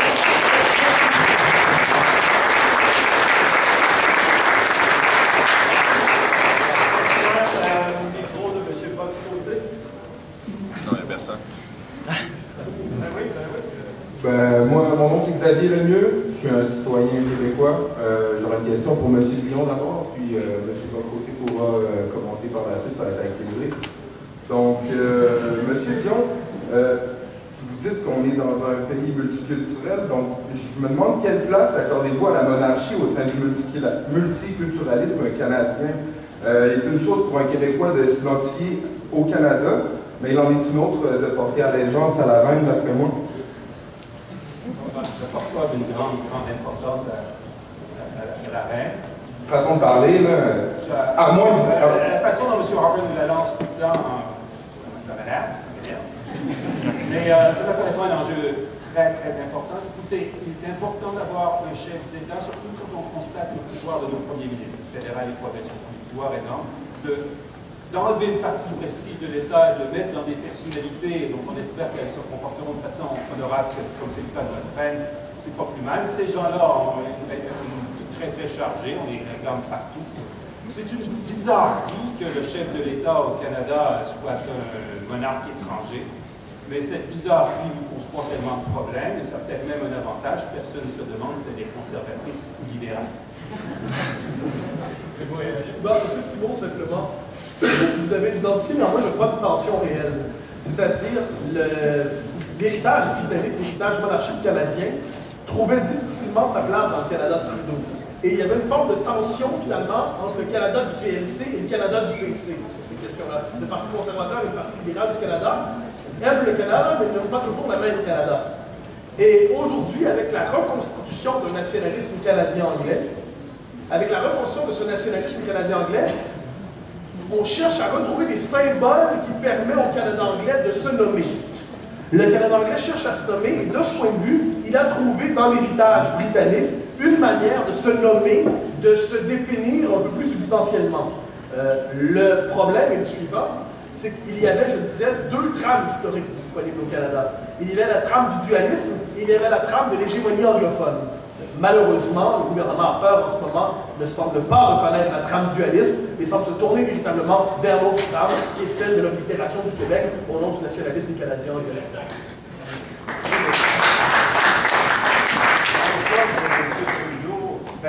Faisait des pirouettes en présence de Sa Majesté. Alors, monsieur. Bonjour, je m'appelle Yves Laberge. J'ai fait mon doctorat à l'Université Laval en sciences sociales. Ma question s'adresse aux deux panélistes. Depuis 30 ans maintenant, le Québec est régi par une constitution qu'il n'a pas signée, où il faisait allusion tout à l'heure.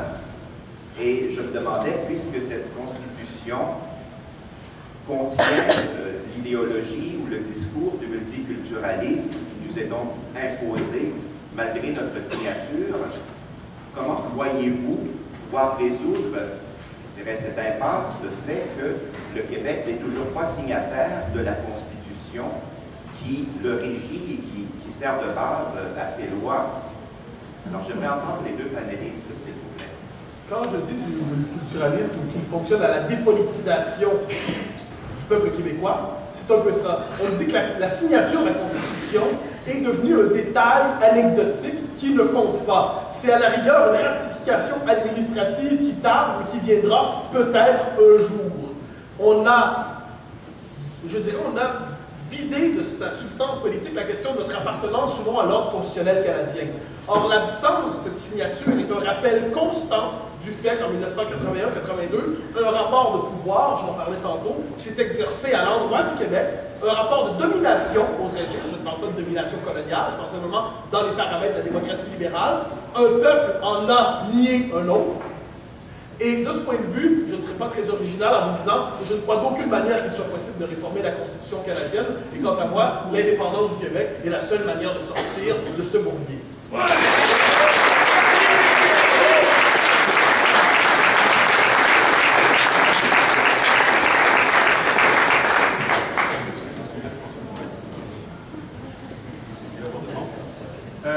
C'est pas une situation idéale, mais le Canada n'est pas le seul pays dans cette situation. La Bavière n'a jamais reconnu la loi fondamentale d'Allemagne. Plusieurs cantons suisses n'ont pas signé la Constitution suisse. Et le monde entier applaudit la Suisse, l'Allemagne et le Canada comme des pays admirables où il faut bon vivre et où on aimerait bien habiter. Nous étions 30% Alors, de la population. je pourrais aussi faire le débat historique. À l'époque, en 1982, les enquêtes d'opinion montraient que les Québécois étaient plus derrière M. Trudeau que derrière M. Lévesque, etc., etc. Mais je préférerais dire surtout que les résultats de la loi constitutionnelle de 1982 sont applaudis par les Québécois. Les Québécois, à 90%, trouvent que la Charte était une belle chose. Ils sont contents de voir la Charte des droits et libertés, mesdames et messieurs. Ils ont bien raison. Les Québécois sont contents qu'on ait rapatrié la Constitution de Grande-Bretagne et qu'elle soit maintenant au Canada. Les Québécois sont contents qu'on ait renforcé les droits linguistiques des minorités dans ce pays. Et enfin, les Québécois, à très grande majorité, applaudissent au multiculturalisme. Merci beaucoup.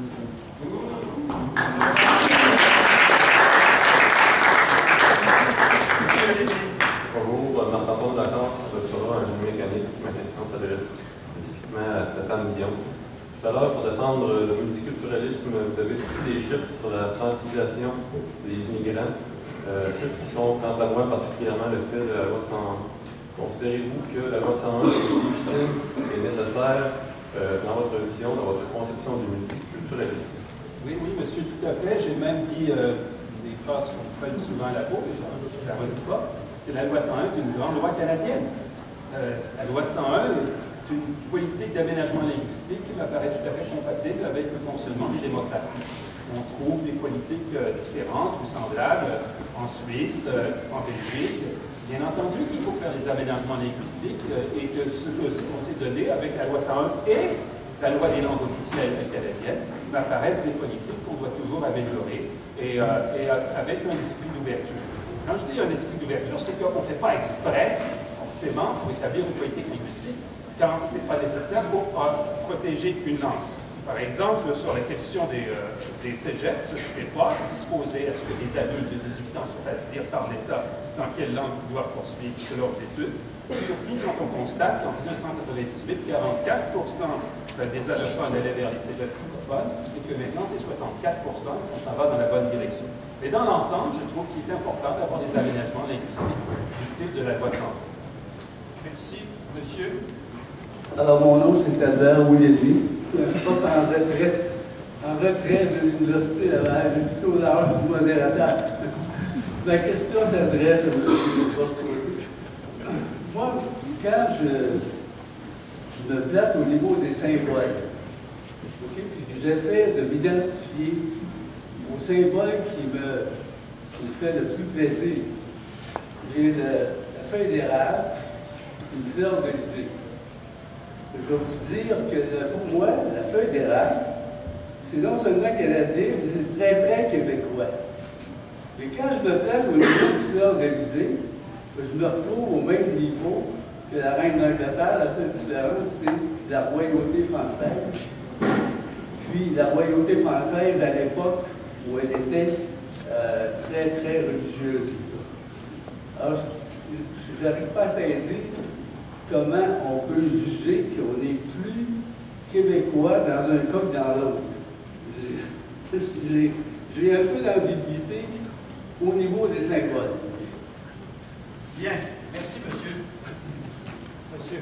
En un mot, je ne fais pas le tri du sentiment identitaire chez chacun en vérifiant s'il se sent québécois ou canadien. Ce n'est pas mon objectif.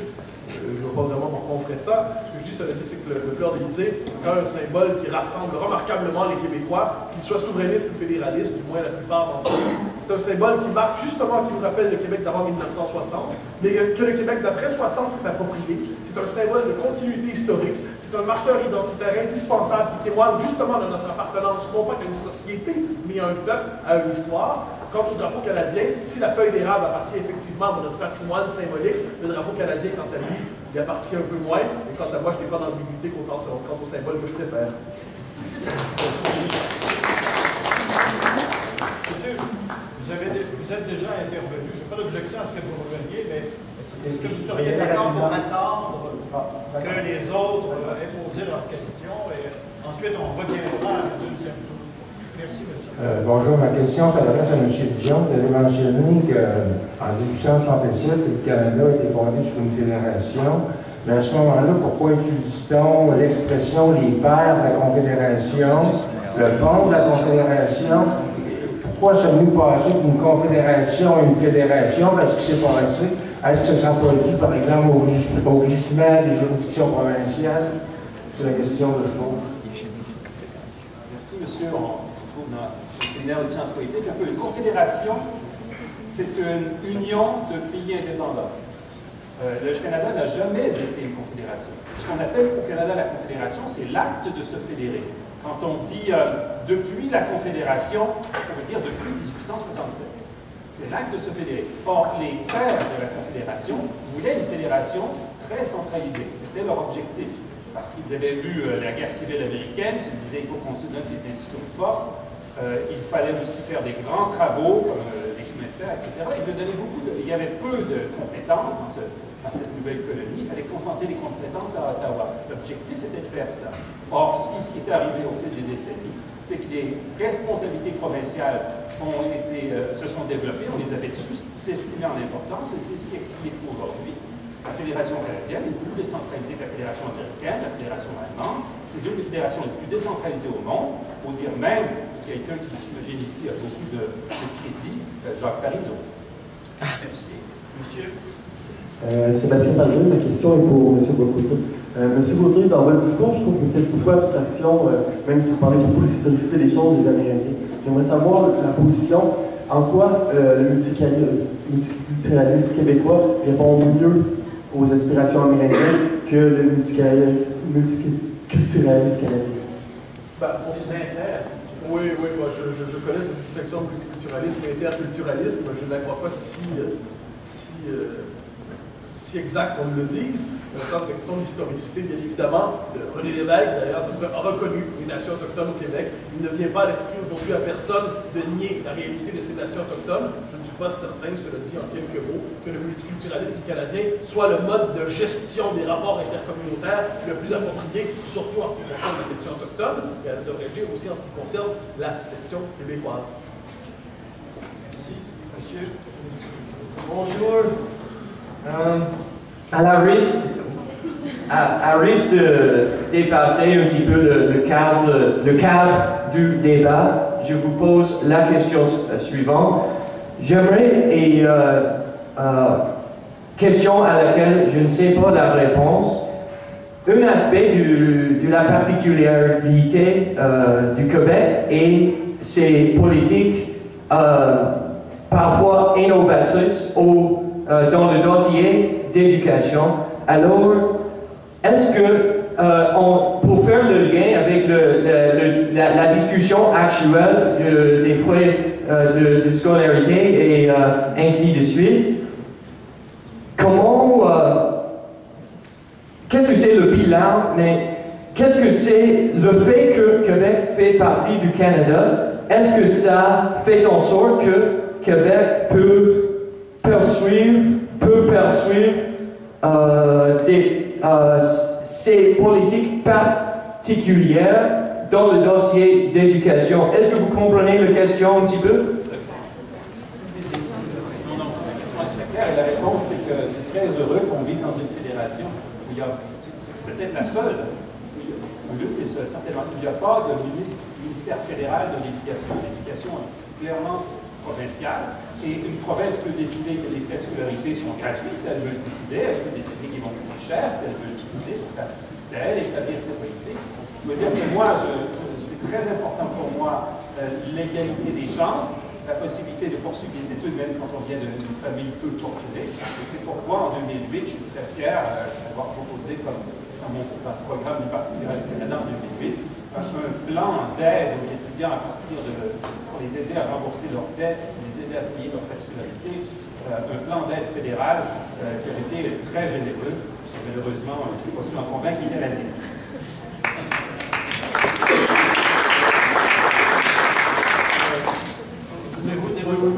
Le Québec, par exception, le Québec dispose effectivement d'une autonomie réelle dans le domaine de l'éducation, ce qui est normalement un bon domaine où exercer son sens de l'autocritique au Québec. C'est-à-dire, je suis parfaitement disposé à faire un procès sévère du régime fédéral, ne jamais oublier, cela dit, que ce que nous faisons de l'éducation au Québec est quelquefois assez malheureux, bien que nous ayons une forme de souveraineté sur les questions de l'éducation, nous n'en faisons pas nécessairement bon usage. J'en donne simplement l'exemple. l'enseignement de l'histoire au Québec, l'enseignement de la littérature, que l'école secondaire est depuis 40 ans livrée à plusieurs innovations pédagogiques malheureuses, la nécessité, inversement, pour le Québec, en son nom propre et avec les pouvoirs qui sont les siens actuellement, de restaurer l'école dans une vision probablement plus classique de la chose. De ce point de vue, voilà un débat que nous pouvons faire à l'abri du régime constitutionnel canadien, et il n'y en a pas tant que ça. Merci. Monsieur. Benoît Lemieux. Mathieu, c'est un plaisir immense à chaque fois de t'entendre. T'entendre discourir et commenter, on se sent un petit peu plus intelligent. Donc, je voudrais te donner l'occasion de commenter ce que M. Dion dit tantôt quand l'énorme satisfaction des Québécois sur le multiculturalisme et tout ce que tu n'as pas eu le droit de répondre. Je te le donne présentement. Cher monsieur, on appelle ça, je vais vous dire merci. Si les Québécois sont si enthousiastes envers le régime multiculturel canadien, envers l'idéologie multiculturaliste, j'aimerais bien qu'on m'explique, par exemple, la crise des accommodements raisonnables. J'aimerais bien qu'on explique la crise des accommodements raisonnables lorsqu'il y a eu l'affaire du Kirpan, lorsque 80% des Québécois, M. Dion aime bien se référer aux enquêtes d'opinion, lorsque plus de 80% des Québécois ont condamné, par exemple, la décision sur le Kirpan. J'aimerais bien que M. Dion nous explique aussi comment les Québécois, régulièrement, marquent leur préférence pour les pouvoirs de l'Assemblée nationale en matière linguistique, plutôt qu'au pouvoir, contre-pouvoir, au contrôle exercé par la démocratie de tutelle à Ottawa, par la Charte des droits, la Cour suprême, et ainsi de suite. Les Québécois, à mon avis, n'adhèrent pas au multiculturalisme canadien. On l'a vu, je l'ai dit, avec la crise des accommodements raisonnables, mais on le voit durablement dans l'espace public par cet appel régulièrement lancé par des gens qui ne sont pas seulement des souverainistes, d'ailleurs, soit dit en passant, des gens que ça peut aller véritablement des fédéralistes modérés, des autonomistes, des souverainistes, ainsi de suite, qui exigent justement de la majorité francophone qu'elle soit la culture de référence au Québec. Donc de ce point de vue, ça m'apparaissait, je n'ai pas eu l'occasion d'y répondre tantôt, mais je le dis, ça m'apparaît sinon une déformation du réel, peut-être même une fausseté de dire que les Québécois s'enthousiasment pour le multiculturalisme canadien. Lorsque les événements politiques se produisent, ils le condamnent sans trois mots. Est-ce que vous me permettez de les règlements ne l'y autorisent pas? Je suis bon joueur. J'ai exercé mon pouvoir de tutelle sur vous à la manière de la loi 7. Vous pouvez. Deux choses. Ce que vous appelez la crise d'accommodement raisonnable, à mon avis, on a évité de jeter le bébé avec l'eau du bain. Il y a des tensions inévitables quand une population homogène se fait remplacer par une population pluraliste. Et il y a parfois des moments où il faut mettre son pied à terre et dire là, ça va trop loin, c'est pas ça que je veux. Il y a des choses qu'on ne peut pas accepter si facilement. Il est plus facile, par exemple, d'accepter le foulard, je crois, que le visage caché. C'est ce genre d'ajustement qu'on doit faire. Mais si on devait jeter le bébé avec le coup de bain, laisser tomber une approche de multiculturalisme pour aller vers l'assimilation à sens unique, si ce genre de problème s'envenimerait, ça irait beaucoup plus mal. Et je pense que les Québécois le sentent, ça. Quand je parlais de la pure multiculturalisme, ça ne veut pas dire qu'on est toujours content d'avoir à vivre ces situations-là. Et quitte à les vivre, autant se donner les outils qui permettent de passer à travers. Dernière chose, M. Bocoté, peut-être à ce qu'on ne dise pas votre pensée est paranoïaque, alors s'il vous plaît, n'appelez pas le Canada une démocratie de tutelle. Non, je parlais de la loi 7. Non, vous avez parlé du Canada comme démocratie de tutelle, justement. Bien, merci. Écoutez, on va maintenant passer en surtemps. J'espère qu'il n'y aura pas de fusillade. Je voudrais identifier ceux qui souhaitent encore poser des questions. J'en vois deux de ce côté-ci. Trois, très bien. De l'autre côté, une personne de l'autre côté. Alors, il reste 4 questions. Et ensuite, M. Bocoté et M. Dion auront 2 minutes. Ça peut être 2 minutes. Alors, monsieur, c'est à vous. Oui, ma question s'adresse à M. Dion. J'ai été intéressé du fait que vous aviez amené l'idée des autres villes hors Montréal, les grandes métropoles canadiennes. Or, il y a 2 ans, fait le choix d'aller étudier à Toronto, dans l'optique de découvrir la grande fédération canadienne. J'étais un fier fédéraliste à l'époque et mon opinion aujourd'hui est beaucoup plus nuancée à ce sujet. Et je suis arrivé là-bas avec l'idée de pouvoir découvrir qu'est-ce que c'était être un Canadien, parce que je me sentais plus québécois un peu quand même. Et malheureusement, la seule chose que je découvrais, c'est « Hey, I'm a Canadian, hey! » et « Body ». C'est où cette vague idée de multiculturalisme qui est définie comme une culture. Et encore là, comment le multiculturalisme peut être défini comme une culture. C'est un peu paradoxal, n'est-ce pas? Et ma question est pourquoi avec toutes les preuves qu'on a ici, pourquoi le Canada s'entête-t-il à marginaliser le Québec tout en voulant nier son existence? Nier un peu son existence, mais au niveau législatif. On sait que le gouvernement Harper en 2005 a reconnu la nation québécoise, mais sans avantage législatif, sans vouloir vraiment nous donner un petit quelque chose pour être capable de se protéger en tant que nation distincte au sein du Canada. Parce que c'est ce qu'on est. Merci. C'est pour ça qu'on a le fédéralisme. C'est pour ça qu'on a les institutions qui se développent au niveau provincial et fédéral. Et c'est pour ça que la province de Québec a des aménagements dans la fédération que les autres provinces n'ont pas. Si vous pensez qu'il y a quelque chose de plus qu'il faut transférer du fédéral au provincial, discutons-en. On verra si ça sert vraiment à l'intérêt de la population, si une responsabilité publique sera mieux traitée dans la province de Québec que par le gouvernement fédéral, d'une façon qui répond au contexte québécois qu'on ne retrouve pas ailleurs au pays. C'est des choses qui se discutent et sur lesquelles on se développe. Et moi, je dis ceci. C'est qu'on aurait je demanderais à M. Bocoté quelle responsabilité voulez-vous transférer du gouvernement fédéral au gouvernement provincial qui vous fera cesser de chercher à faire du Québec un pays indépendant. Et je suis sûr qu'il me dira qu'il veut tous les pouvoirs. Donc, ce n'est pas une question de l'aménagement de pouvoir, est-ce que la main-d'œuvre doit aller au fédéral ou au provincial? C'est plutôt une question de est-ce que le groupe auquel j'appartiens, et dans ses livres, il le décrit plus clairement qu'aujourd'hui, je trouve, est-ce que ce groupe, les francophones historiques du Québec, doivent être majoritaires dans un pays où ils seraient majoritaires. Est-ce que notre objectif à nous, c'est de faire en sorte que notre groupe ethnique soit majoritaire dans notre pays? C'est ça notre objectif. Je comprends que vous soyez indépendants parce qu'on ne peut pas l'obtenir dans le Canada. Et je dis que tous les autres objectifs universels que nous avons, nous le faisons avec les autres Canadiens d'une façon que le reste du monde admet. Oui, il y a cette idée.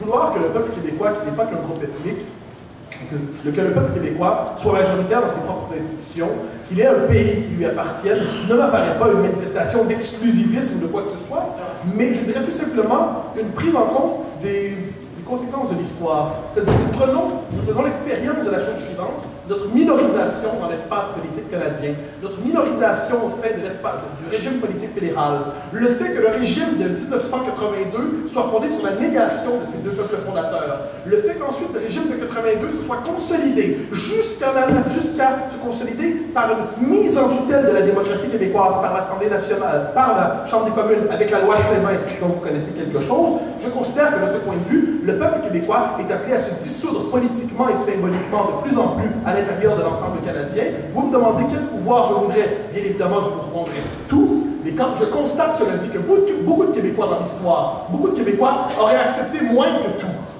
Ils auraient accepté moins que tout. Ils auraient même accepté de ne plus se nommer peuple, mais société distincte. Et même cela, on leur a dit, c'était trop. Alors, de ce point de vue, je considère que lorsqu'on me donne moins que tout, et finalement moins que rien, oui, je veux tout.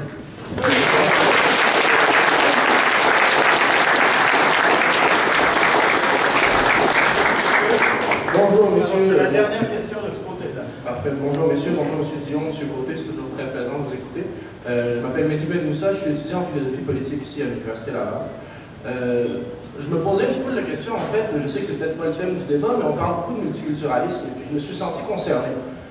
Moi, je suis algérien, je viens d'Afrique du Nord, je suis arrivé ici, j'étais tout jeune. J'ai grandi ici, comme tous les autres. J'ai passé par l'ensemble du système scolaire. J'ai jamais eu l'impression de demander aux Québécois de s'effacer. J'ai jamais eu l'impression de venir masquer l'aspect proprement francophone du Québec. Écoutez, mon père, moi, est un double docteur, il a étudié dans les écoles normales supérieures en France. On a la culture française au même titre que vous, même qu'au risque de vous fâcher, on parle bien mieux français que la majorité des Québécois, les immigrants qui arrivent ici, surtout l'Afrique du Nord. Ça, ce n'est pas dit. Et on vient nous parler d'un accommodement raisonnable, du fait qu'on viendrait imposer notre culture. Est-ce que demander un plat halal à la cantine pour son fils, c'est d'imposer sa culture de force? J'en ai pas l'impression, moi. J'ai pas l'impression qu'on soit la si grande menace que vous dépeignez dans tous les médias, M. Côté. J'ai bien de la difficulté avec cette façon de nous voir, nous, et de nous dépeindre. Nous avons exactement la même culture que vous. Nous avons grandi avec Balzac, avec Verlaine, avec Baudelaire, au même titre que vous. On a étudié exactement les mêmes auteurs et on a hérité de la même culture. Je vois pas de différence entre le Québécois d'origine et le migrant. J'aimerais entendre M. Dion aussi sur cette question-là. Merci, monsieur. Cher monsieur, voilà pourquoi le débat aujourd'hui ne portait pas sur les Québécois d'origine musulmane ou d'Afrique du Nord, mais portait sur l'idéologie multiculturaliste. Voilà pourquoi le débat aujourd'hui porte premièrement sur le multiculturalisme d'État au Canada. Deuxièmement, porte sur l'idéologie multiculturaliste en général. On en a moins parlé d'ailleurs, on pourrait en parler. Donc, le débat aujourd'hui porte sur le multiculturalisme. Je constate d'ailleurs que les défenseurs du multiculturalisme au Québec ne sont pas d'abord des nouveaux arrivants, ce sont souvent des Québécois, comment les appeler, de souche, je ne sais plus comment les nommer, des Québécois d'origine française, des Québécois francophones, qui en sont convaincus, mais je suis en désaccord avec eux. Je constate qu'eux aussi sont en désaccord avec la majorité de leur société, comme on l'a vu dans le moment du rapport du Richard Taylor. Mais le débat ne porte pas en ce moment sur la contribution ou non des nouveaux arrivants, de quelque origine que ce soit à la société québécoise. La question porte sur le modèle d'intégration que nous privilégierons comme collectivité. La question porte aussi, vous me permettrez de le rappeler, sur la possibilité qu'a le Canada ou non de nommer la réalité québécoise ou de l'occulter. C'était le débat aujourd'hui, voilà pourquoi je n'ai pas parlé de votre question. Je ne suis plus du tout sûr de quel débat on parle, mais moi, monsieur, je trouve que vous êtes au cœur du débat, pas ce qu'on vient d'entendre, mais vous êtes au cœur du débat. On a quelqu'un qui arrive ici chez nous, qui a des compétences, qui parle la langue. Il faut utiliser ces compétences au maximum le plus rapidement possible. Ça, c'est le débat. Ça, c'est le débat qui fait qu'on réussit ou qu'on échoue dans le monde occidental dans lequel nous sommes, où les populations sont remplacées par des populations plus diversifiées. Et nous savons beaucoup de plus enquêtes menées au Québec, le monde. Justement, si vous vous appelez Bachir ou Beaulieu, avec le même CV, pas mal plus de chances que Beaulieu n'emporte que Bachir. Conclusion. Le multiculturalisme fait partie de la solution parce que ça renforce la confiance entre les gens, ça renforce la confiance qu'un employeur peut embaucher quelqu'un même si ce n'est pas épelé son nom.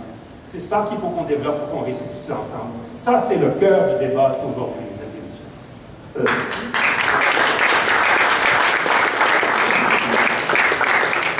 Les deux dernières questions. Dominique Beaulieu, étudiant docteur en géométrie. Parenthèse, la menace culturelle ne vient pas de l'Afrique du Nord, mais de la frontière sud, et du côté de l'Outaouais. Fin de la parenthèse. Monsieur Dion, tout à l'heure, mentionnait qu'il y avait un exemple, parce que les Québécois peuvent participer au débat avec les autres Canadiens. Pourtant, quand je regarde l'actuel ministre des Transports, les employés d'Abeos, on ne peut pas dire qu'il porte ses culottes pour défendre les intérêts des Québécois. Lorsque la Constitution a été rapatriée unilatéralement contre l'avis unanime de l'Assemblée nationale, on ne peut pas dire que les députés libéraux du Québec se sont debout. Puis lorsque les contrôles maritimes, les navires de guerre, au Québec a eu zéro, on ne peut pas dire que les députés du NPD se sont debout au Québec. Alors, où est-ce qu'ils sont nos députés fédéraux qui sont pro-canadiens, qui prônent la participation du Québec au sein du Canada? Où est-ce qu'ils sont quand il y a le temps de défendre nos intérêts? Parce que jusqu'à présent, j'ai l'impression que c'est plutôt leur job de ministre qui sont en train de défendre. Vous parlez aux députés qui viennent faire d'Abeos, c'est dans mon comté. Je me bats comme un fou avec les syndicats pour trouver une solution, ça m'occupe beaucoup. Et j'espère qu'on va y arriver. Et je travaille aussi avec les députés provinciaux, avec le maire, on travaille tous ensemble. C'est une responsabilité que je suis fier d'exercer depuis plus de 15 ans maintenant. C'est toujours réélu par mes collègues. J'ai déjà répondu sur la loi constitutionnelle de 1782. Il y a eu beaucoup de discussions à l'époque. Il faut savoir que tous les Québécois étaient derrière M. Lévesque. Il y en avait énormément qui étaient derrière M. Trudeau et qui appuyaient la position de leurs députés fédéraux et provinciaux, puisque le Parti libéral du Québec avait une position très différente du Parti québécois à l'époque. Quant à la part du Québec dans le Canada, M. Chrétien a coutume de dire que les Canadiens ont deux convictions. La première, c'est que leur pays est le meilleur au monde, et que la seconde, c'est que leur province n'a pas sa juste part. Et j'entends ça tous les jours de toutes les provinces, jamais j'en ai juste part. Mais quand vous regardez les comptes publics, et la majorité des économistes, le Québec reçoit plus que sa part en tant que province moins riche que la moyenne. Si M. Bocoté a des données, je serais bien heureux d'en discuter avec lui, mais sans dire qu'il va trouver ça trop abstrait comme débat. M. Bocoté réagisse aussi. Mon Dieu. Vous nommez quelque chose de réel. C'est-à-dire, lorsque les députés québécois sont obligés de penser leur responsabilité politique à l'intérieur des grands équilibres pan-canadiens, lorsque finalement, à Ottawa, ils représentent, en fait, lorsque au Québec, ils représentent Ottawa, plutôt que de représenter le Québec à Ottawa, eh bien, ils seront amenés peu à peu à consentir à la normalisation du régime canadien au Québec. Ça va paraître évident. Et ça nous ramène à 1981-82. Je constate que M. Dion n'a pas le courage d'endosser 81-82. Il endosse le fait que le Canada s'est refondé sans tenir compte de la signature d'un de ses deux peuples fondateurs. À tout le moins, les choses sont claires. Eh bien, à ce moment-là, je constate que l'Assemblée nationale, la seule expression politique du peuple québécois, la seule expression politique légitime de cette majorité historique francophone, eh bien, à ce moment-là, on a décidé de considérer qu'elle comptait pour des prunes. On a décidé que ça ne comptait pas. C'est ce que j'appelle la marginalisation politique du Québec dans le Canada. C'est un mouvement qui est enclenché depuis longtemps et qui aujourd'hui semble culminer avec le gouvernement Harper tel qu'il gouverne à Ottawa. Vous cherchez toujours à nous ramener sur des questions de politique publique. Or, il y a des questions fondamentales qui relèvent de la Constitution, qui relèvent de l'histoire, qui relèvent de l'équilibre, des rapports de force entre les peuples. C'est une question que vous évacuez. Je constate qu'en l'évacuant, vous évacuez encore une fois le réel. Merci. Monsieur. Je m'appelle Charles Régard, je suis né à Vancouver, intégré au Québec. Moi, j'ai fait un échange étudiant à Plan au secondaire 5 pour aller travailler en Ontario, en banlieue de Toronto. Je m'attendais à ce que ça soit majoritairement anglophone. J'ai rapidement déchanté. C'était très concentré ethniquement. Là où j'étais, c'était majoritairement chinois. Il y avait des centres d'achat entiers en chinois. Tout ce qu'on voyait en anglais, c'était Emergency Exit. Puis les heures d'ouverture, sinon c'était que en chinois. J'ai pas l'impression que le modèle canadien, c'est un succès en matière d'intégration parce qu'on dirait que dès que les communautés sont, en tout cas certains membres de certaines communautés sont assez nombreux, ils ont plutôt tendance à se rassembler, ils disent multiculturel, ok, bon, on n'est pas vraiment forcé de s'intégrer, on s'intègre si on veut. Bon, ben c'est ce qu'on va faire, on va faire des gros gâteaux de banlieue de 50, de 100 000 personnes en Ontario. On va faire nos propres centres d'achat avec tout ce qui est écrit en anglais sur les heures d'ouverture, puis sortie d'urgence. Moi, moi, personnellement, je vois pas ça comme un succès. Puis aussi, on avait vu à Radio-Canada un reportage sur des musulmans qui voulaient faire une ville 100% musulmane en Ontario. Un ghetto centralisé sur une grosse mosquée au centre, avec tout était concentré vers la mosquée. Moi, je vois pas ça comme un modèle d'intégration, sérieusement. Au Québec, on ne voudrait jamais avoir ça, puis ça passerait jamais. Merci, monsieur. Ça s'adresse au lieu. Monsieur Dion, et ensuite, conclusion de façon inversée de la présentation des bases, et vous aurez la parole. Jusqu'à présent, au Canada, on a évité les ghettos fermés que vous venez de mentionner. Je ne dis pas qu'il y aura un risque, je ne dis pas qu'il ne faut pas garder les yeux ouverts. Mais si vous comparez avec les ghettos aux États-Unis ou en Europe, on a évité cela. Au Canada, on a réussi mieux qu'ailleurs à tirer parti de ces nouveaux arrivants.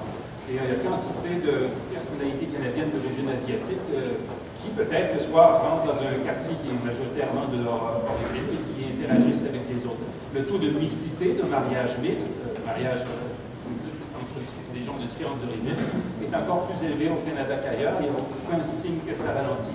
Même ce fameux sondage de l'actualité avait pu titrer en disant un anglophone sur deux est en couple avec un francophone. Ça a pu être le titre au lieu des titres alarmés ce qu'on a dit.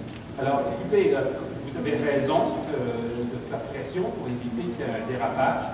C'est un risque, mais on s'en sort mieux qu'ailleurs, justement parce qu'on évite les gens à avoir confiance les uns dans les autres et à apprendre les uns des autres, au lieu de se calfeutrer chacun chez soi. Alors, chacun 2 minutes pour conclure. Merci pour vos questions et nous avoir aidé à ce débat harmonieux. Alors, encore une fois, merci à l'Université Laval et au Parti québécois de l'Université Laval de l'organisation de ce débat qui a le mérite de la clarté. C'est-à-dire que le débat, finalement, sur le multiculturalisme, évidemment, on le voit partout en Occident. Il fonctionne, on l'a évoqué tantôt, à partir du clientélisme identitaire. Le multiculturalisme fonctionne au clientélisme identitaire, fractionne la citoyenneté, a tendance à dissoudre les cultures nationales, fonctionne quelquefois même jusqu'à l'oubli de l'histoire, sinon à la repentance. Le multiculturalisme, partout, nous le constatons, n'est pas nécessairement à chaque fois une catastrophe à la main, comme on pourrait le dire de manière caricaturale, mais c'est certainement un échec du point de vue démocratique. Dans le cadre canadien, parce que ça demeure néanmoins le cadre dans lequel on a cherché à tenir ce débat aujourd'hui, le multiculturalisme, nous devons le rappeler, participe à la stratégie générale de l'État fédéral de négation, d'occultation de la question québécoise. Je constate qu'aujourd'hui, la question du Québec, qui aurait dû être le cadre de référence de cette réflexion sur le multiculturalisme, la question du Québec était toujours considérée, qu'on travaillait à la dissoudre d'une certaine manière. Elle ne comptait pas comme question fondatrice. La question du Québec ne comptait pas comme question fondatrice sur le plan politique. Ça nous ramène, quant à moi, parce que c'est l'horizon politique sur lequel je me situe, ça nous ramène à la question du Québec. Le mouvement nationaliste québécois, le mouvement indépendantiste, aurait tout intérêt à reprendre une critique du Canada, non pas sur le plan seulement des valeurs, non pas sur le plan des politiques sociales, non pas sur le plan des circonstances, mais une critique du régime. Le régime de 1982 a été fondé sur la volonté d'évacuer le Canada historique, de nier un de ces deux peuples fondateurs et de le transformer en communauté déterritorialisée, ethnicisée, dépolitisée. Quant à moi, la volonté de réarticuler l'espace politique québécois avec la majorité historique francophone, de tendre la main, de s'ouvrir bien évidemment, mais de s'ouvrir à partir de notre culture, sans considérer qu'il s'agit d'une culture parmi d'autres dans un bazar identitaire, il m'apparaît là qu'on a un projet politique porteur pour le Québec. J'ajouterai quant à moi que les Québécois, de ce point de vue, pourraient se déprendre d'un pays qui les a niés. Ils trouveraient dans l'indépendance l'occasion de se nommer eux-mêmes pour la première fois. Je vous remercie.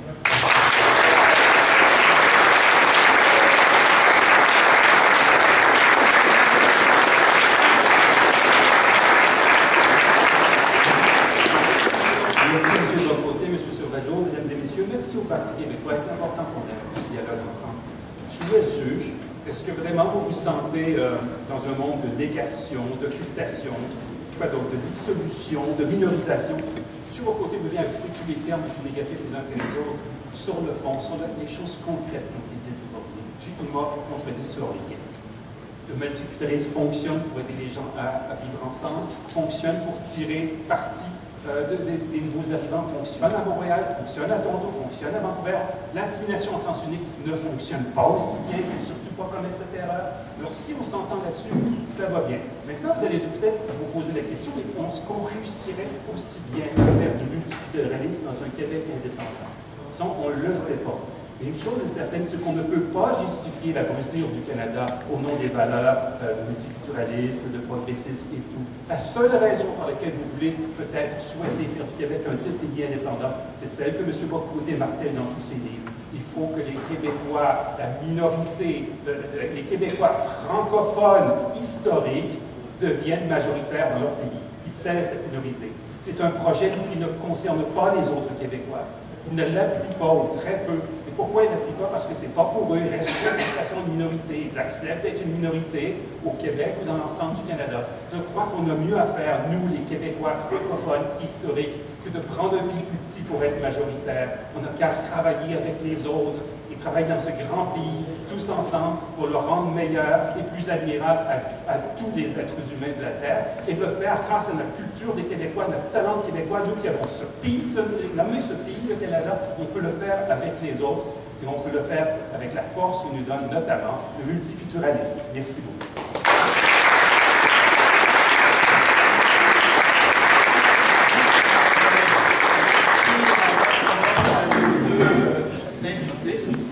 Merci à vous d'avoir manifesté aussi grand intérêt. Merci beaucoup. Oui, merci à tous et à toutes d'avoir participé grandement comme ça à ce débat. C'est très constructif. Je tiens à rappeler que les opinions divulguées aujourd'hui ne correspondent pas nécessairement à celles du Parti québécois. Je vous remercie énormément de votre participation. Les livres de Mathieu Bock-Côté et de Stéphane Dion sont en vente par les et seront probablement disponibles quelques minutes pour vous autographier. Merci beaucoup, bonne journée.